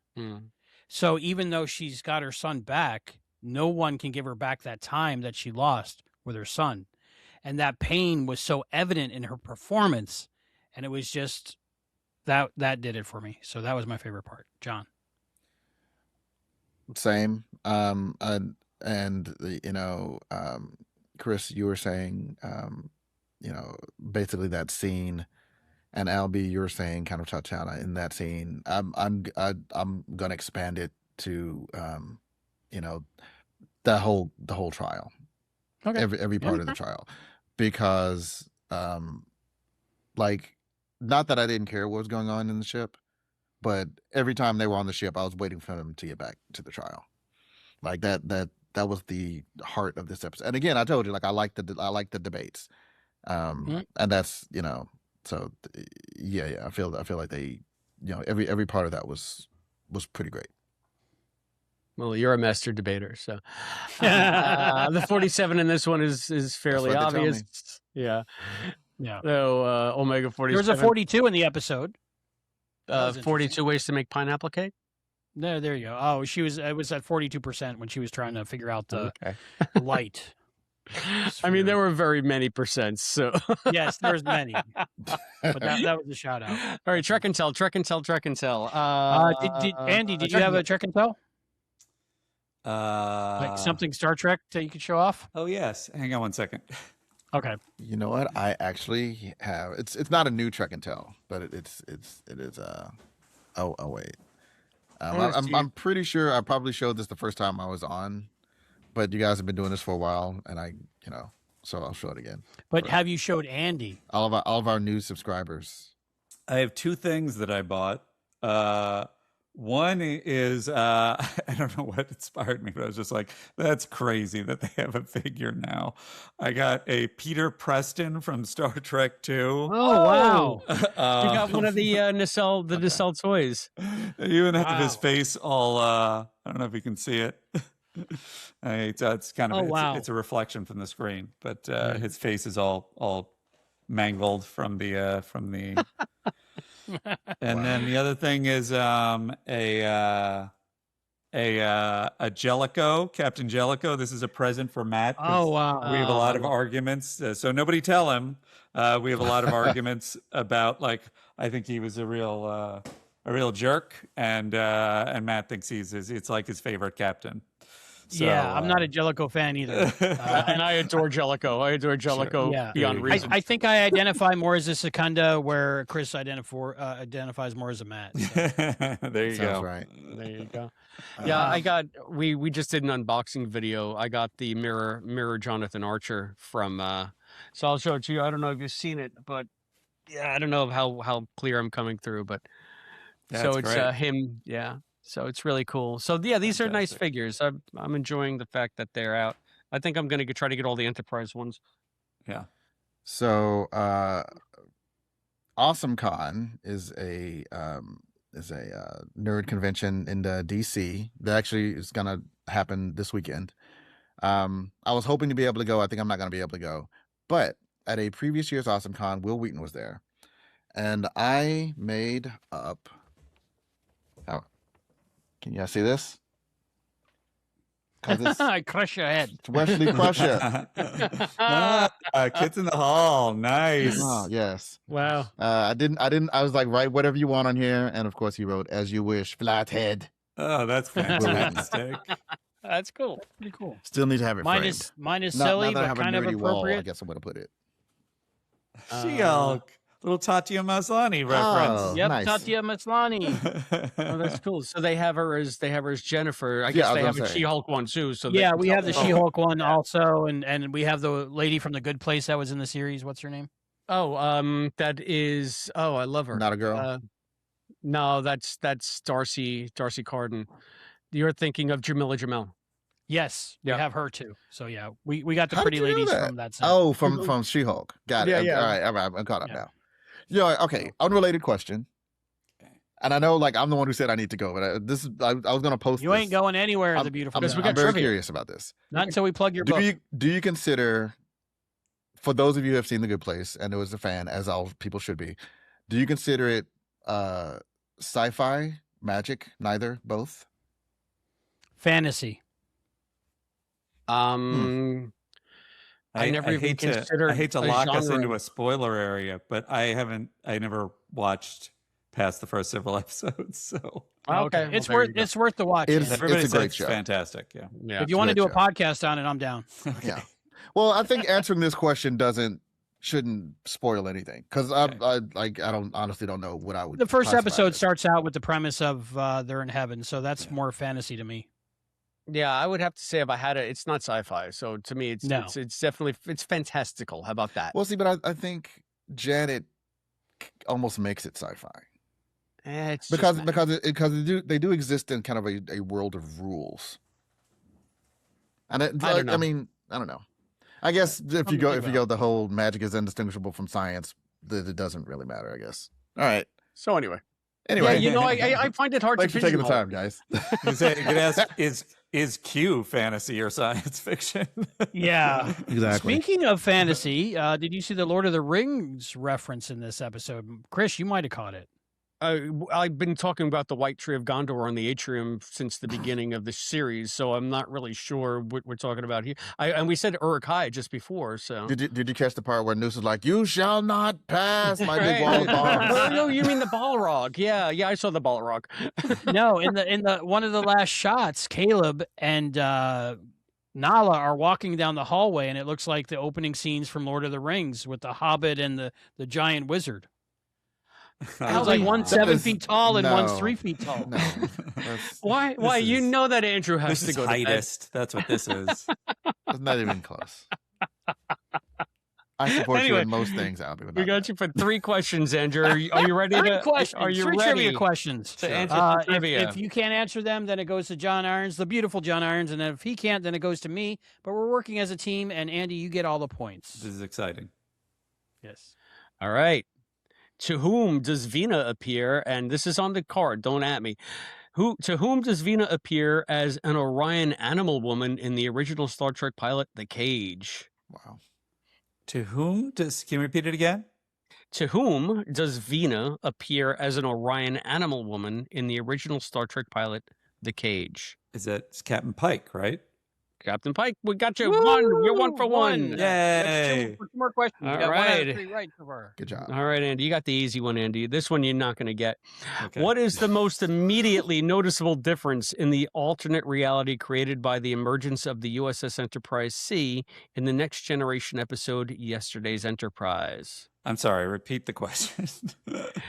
What is the most immediately noticeable difference in the alternate reality created by the emergence of the USS Enterprise C in the Next Generation episode Yesterday's Enterprise? That's very subjective. It really. is so subjective. I mean, they have an answer. Okay. The uniforms? That's what I would think too, but that's not what they're going for. I would say That's the correct. lighting, the uniforms, the whole tone. I was going to go the lighting. Yeah, but anything would be correct there because it's think- whatever you notice first. Think something more. Think something more more organic. The Think shape of the bridge? no. Think of something that wasn't alive that is alive. Ah, Oh, the thing that made me cry. Tasha Yar? Is that Yar? Yeah, Yeah. Yar's alive. So Yeah. I'm going to give you that one because that is a poorly written question. Poorly written question. You get pity points on that one, Andrew. 2 out of 3 so far. It's always the way Got I you like for to one more win. question.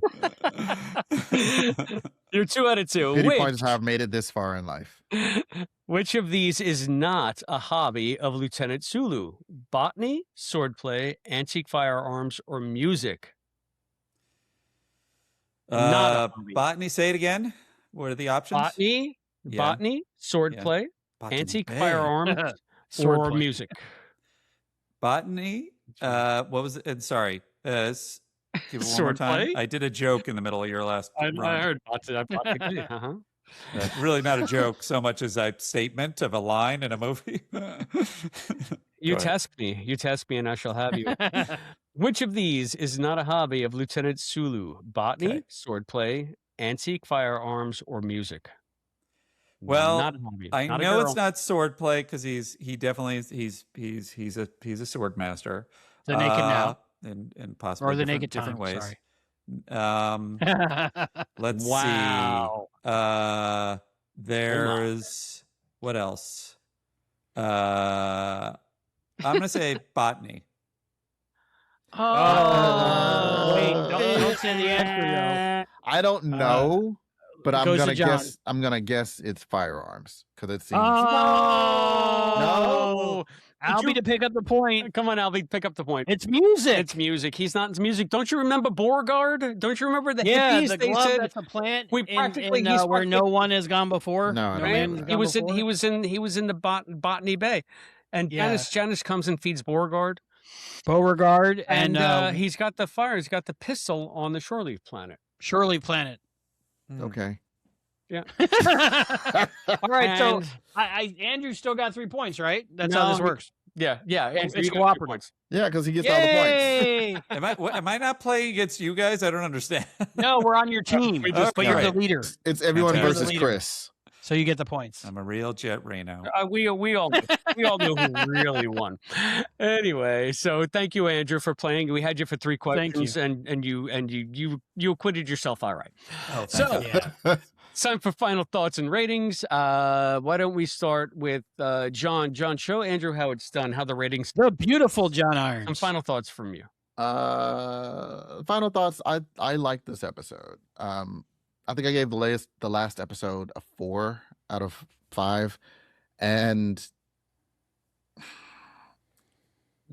I kind of regret that now. I kind of regret that now because I did like it, but I thought it was the higher side of okay. So I'm going to retroactively bump that down to a 3.5. Okay. So that I can give this one. I'm trying to think of my wacky object or what's it. I'm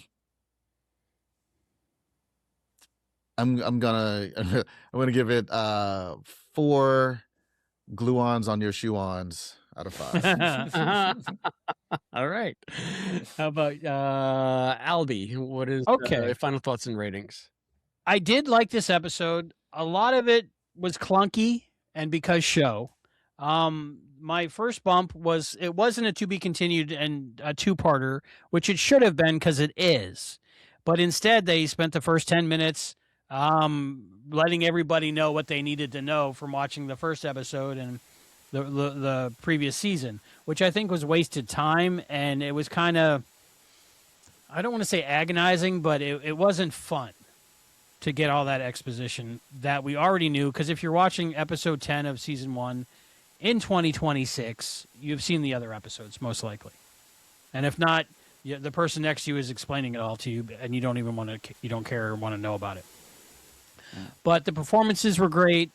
Little of the writing, parts of it just didn't seem like it belonged with the other writing. It was like they shuffled 2 different decks of cards that were the different size and different color, and it just didn't work for me on those things. But the things in the episode that I did love, I really enjoyed. So I can't give it a great mark, but I'm going to give it 4.7 strontium, whatever units those are in. I love how you can't give it a great mark, but you give it almost the highest mark. Well, like just the 0.03 off or whatever. It bugged me, but I watched it 4 times, and the 4 times that the things I enjoyed them 4 times. So I disregarded the low things. I didn't. It's complicated. Why do we even do this? So, Andrew Secunda, your final thoughts and ratings. Now you know it's 5 silly objects. You can go up to 10 if you want to. By the way, if you want to be ridiculous, you can do 10 out of 5. I can do 10 of to The give God it show. in terms that I understand. If you feel so moved, you know. No, I'll go out of 5. I'll go by you guys' rating system. Uh-huh. There were moments that I liked. I liked Genesis taking the con. I that was liked. great. I thought the jet stuff. Overall, though, it's like a lot of weight is on this episode for me because it has that aspect of like, all right, I'm giving you slack, and it was all about Noose, and they just didn't pay it off for me. And then it was all about this final confrontation. What is Anisha going to think? And I just wasn't satisfied with it. I was satisfied with it more in the previous episode than I was in this episode. I did like that they dressed Anisha in what was distractingly just Luke Skywalker's outfit in Return of the Jedi. So Yeah. so I'm going to give it 1.5 Luke Skywalker's outfit in Return of the Jedi. Wow. Jedis. Deep cool. How many Andys does this episode get? You'll have to tune into our coverage and find out. No spoilers. No I'm spoilers. sure whatever it is, the math No won't work spoilers. out of 5 to whatever it is I give him then. Right. No correlation. Have you recorded that yet or no? Not yet. Okay. Because I offered Matt to give so I have the early copy if you want. He's like, nah, I can wait. All right. That was amazing. What else we got, Chris? My final thoughts and ratings? Yeah, Yeah. we'll go with yours. Okay, Yeah. thanks. Appreciate it. Wow, they really screw Chris on this podcast. Okay. It's getting late. No one cares what you think. And Albie's running out of steam. That's all. D. all Philippus. the important people have been heard from. It's all right. It's all right. Talk to me when you got a beard. I better have a beard. Beard. I'm more beardy than I normally am. Anyway. Subscribe. I would say hirsute. This episode's all over the place for me. I liked a lot of it. I liked a lot of the character stuff. So that's really where it stood up for me because I do enjoy these characters. I think that they're genuinely moving, and I like the relationships that they've formed. And every time that they have moments together, I find myself smiling. And this episode had a lot of that, even with all of the bombast and all the pew-pews and everything. They found times to make like little character moments that made me happy and that helped bring the season and their season-long journeys with each other, except for maybe Darum, to a head somehow, or just to a close for this season. I like where everything ends with most of them. That being said, I hate the way that they squandered Paul Giamatti's character, like Andrew had pointed out, there's just something off about the way that they did this. It's just it wasn't the same. There was just something off about it, and it's because it got a little bit too far from allegory into reality. The other thing, aside from that, aside from just the obvious stuff, I already talked about the whole missing the entire point of Star Trek with the end of this thing, instead of getting through to him and changing his mind and being all about inclusiveness and understanding and communicating and all that, which is the Star Trek message. Now we're going to arrest him, punch him in the face, and that'll be that. But really, so much of the grandstanding from Nuss in this reminded me of the terrible execution of the documentary episode, What is Starfleet, in Strange New Worlds. Once again, we have a character posing a question about setting up, like Starfleet as somehow nefarious, an evil straw man that, we're going to try to knock down, only for the show to, quote, turn the tides and, reassert the conclusion that Starfleet is great. And we've done that already on Strange New Worlds. We're doing that now with this. And like, who is this for then? Is this for the haters who don't like this iteration of Star Trek? Is this because we already believe it? And it's the same problem that they had in Strange New Worlds. It's like we're coming to a conclusion that it should be a foregone conclusion for anybody watching this show. So what does it do? What new does it bring? It doesn't. It just gives you like a little fist pump moment. And so missed opportunities across the board. And I just wish that stuff had come to a better conclusion. So that's a long way of saying, I guess somewhere between 2 and 3. So we'll say 2.7. 2.7 ill-timed command chair P jokes out of 5. Not a fan of Genesis taking the con. I know, I love Genesis taking the con. You don't have to undercut it with saying, wait, I think I have to pee. It was an unnecessary joke, but I did giggle, and I was like, that would be me. And Serenity was like, that would be you. Yeah, the thing is, I just really, really like Genesis, and her taking the con, like, for me, was a big moment. It was great. And it's just like, and then they undercut right, it. Yeah, you didn't have to pull the rug out from under me, assholes. Anyway, tell us what you think here on the YouTubes. That's youtube.com/@Treksploration. Comment below. And please follow us, like, subscribe. Share, follow, because we're going to be growing them stashes. We're so close, and you can put us on. We have the Secunda zhuzh now. We're gonna go right. We're gonna shoot right over the. We got the rub from Andrew Secunda. Secunda. So please tell us what you think down below. Did you like this episode? Do you think it was a great ending? Did you think it was a bad ending? Do you have mixed feelings like I do? You can also support us and talk to us on Patreon over our Patreon community. That's patreon.com/Treksploration. Get your name in the credits. Yeah, we'll put your name in the credits. You can blue sky us at Treksploration.bluesky.social. You can blue skies. Do I see? Email us at treksplorationpod@gmail.com. Do not send me mayo to P.O. Box 542, Bayport, New York 11705. That's P.O. Box 542, Bayport, New York 11705. Also, coincidentally, the same address where you can get rid of your unused constant glucose monitors. Yes. Okay. I hope not. I was going to tell everybody to support the show by the various QR codes that Albie's going to pop up now. Zelle, Venmo, PayPal, Cash App. Buy us Send coffee. us the money. Buy us Shoebox of 20s. Shoebox full of 20s in that P.O. box. It's the right size, just the right size for it. And, please let us know what you think. Thanks for everybody who's found us with our coverage of Starfleet Academy. This has been a wonderful, wonderful, wonderful series of episodes for us. We've gotten to know so many people from the YouTube Star Trek community. Star-studded. We have 10 Star Trek. episodes. We have Star Trek influencers on the show on a regular basis now, and it makes me a very, very happy Trekker. So, thank you, Andrew. Thank you, John, for everything. Thank you for all of you guys out there who have found us with Academy. We hope that you stick with Treksploration because the best is yet to come.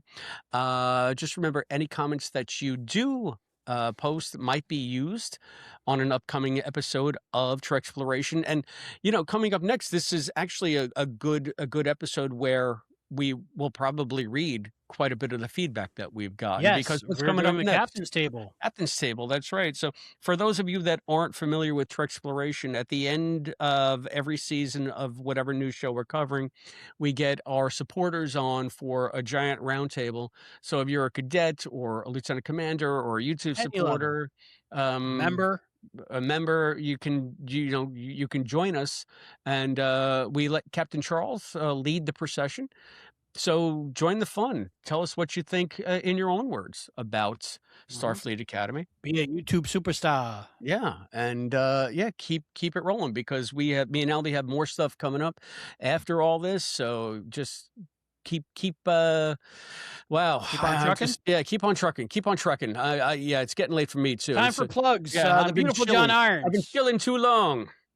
The beautiful John Irons. Where can people get your book? You can get it on Amazon. It's 1,700 esoteric syllables about your mama. 100 yo mama jokes as haiku. And the audiobook version read by fantastic. Emo What Phillips. a great idea. Thank you. I Read by Emil I Phillips. cannot claim that. That was the idea for it, and my co-author is Jared Stern, comedian Jared Stern, who has a show on our network, Between Two Sterns, where he talks with another man named Jared Stern. My show on the network is Captain Game Show, trivia, wordplay, improv, tomfoolery. Tom has only been on once, but we fooled him when he was. Chris, where can people get your It was book? brutal. Don't get my book. Get the book. I love the book. Terrible book. Everybody Great hates book. The Seeker. Everybody hates The Seeker. I love I The didn't Seeker. like I read it out loud on a train. You can get it. It's not for children. Why did you read it on a train? She's 13. Yeah, that's a child. Anyway, so yeah, you can get that on Amazon. Just go to Amazon.com/ I don't know. Just The search for Seeker, it. maybe? I don't know. Just Is it search for horror? What is it? It's like Time kinda- it's travel, time like travel. Indiana Jones. It's so cool. It's like Oh, time gotta read travel, body horror. We'll send you a copy. sounds fantastic. So Make sure anyway, he- Andy! He adheres to his very defined rules of time travel. Yeah. Andy, Just for those of trashes you Terminator 2 from top to bottom in it. that's right. for the listeners, viewers out there who aren't the president, can you let them know where to find Star Trek: The Next Conversation and how to become in the president's circle? How to get in that? Well, it's all Star Trek. Star Trek: The Next Conversation is the podcast. I think at Patreon, Star Trek TNC is all the extras. God bless you if you're interested in joining. And it's all out there. It's all searchable. I highly recommend it. It's a great community of longtime fans that's been listening to Star Trek: The Next Conversation, and it's a good crew you formed over there, Mr. I Secunda. definitely can't dispute that. That is the gist. I mean, I can't speak to this crew. I just met this crew, but that is, in my opinion, the finest crew in the fleet. Like, I just like our fans are so much better than we are as a community, and we're so lucky and grateful that they sprung up, around us, because they're just wonderful, smart, That's wonderful. evolved Right. people. Nice. Very cool. Highly recommend. Again, 5 stars. Andy, can you stick around for 20 more minutes for our after show? Sure. I got some questions about Love Inc., and I got some questions about maybe some Mel Brooks projects. All right, so I think that's it for the free show. So anybody who's not a member or on Patreon, go over there and join that out and check out our bonus episode, which is right after this. For Treksploration, I'm Albie. I'm Chris. I'm John. And I'm Andy Secunda. Woohoo! And we'll see you next time. Andy, can you give us a disengage? Disengage.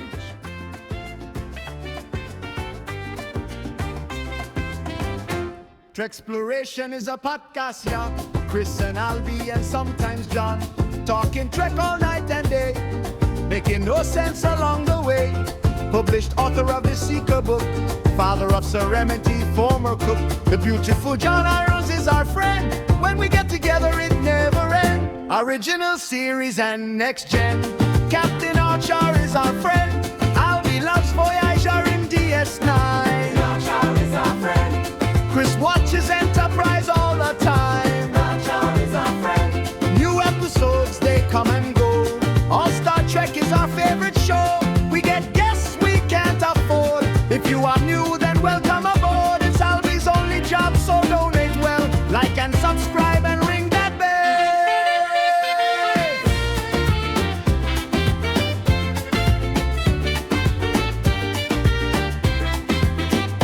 Original series and next gen. Captain Archer is our friend. Albie loves Voyager in DS9. Chris watches Enterprise all the time.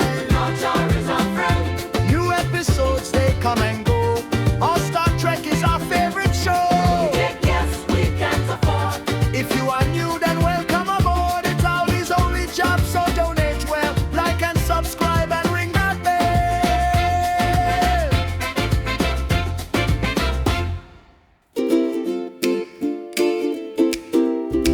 Treksploration is a podcast, yeah. Chris and Albie and sometimes John, talking Trek all night and day, making no sense along the way. Published author of the Seeker book, father of Serenity, former cook. The beautiful John Irons is our friend. When we get together, it never ends. Original series and next gen. Captain Archer is our friend. Albie loves Voyager and DS9. Chris watches Enterprise all the time. New episodes, they come and go. All Star Trek is our favorite show. We get guests we can't afford. If you are new, then welcome aboard. It's Albie's only job, so donate well.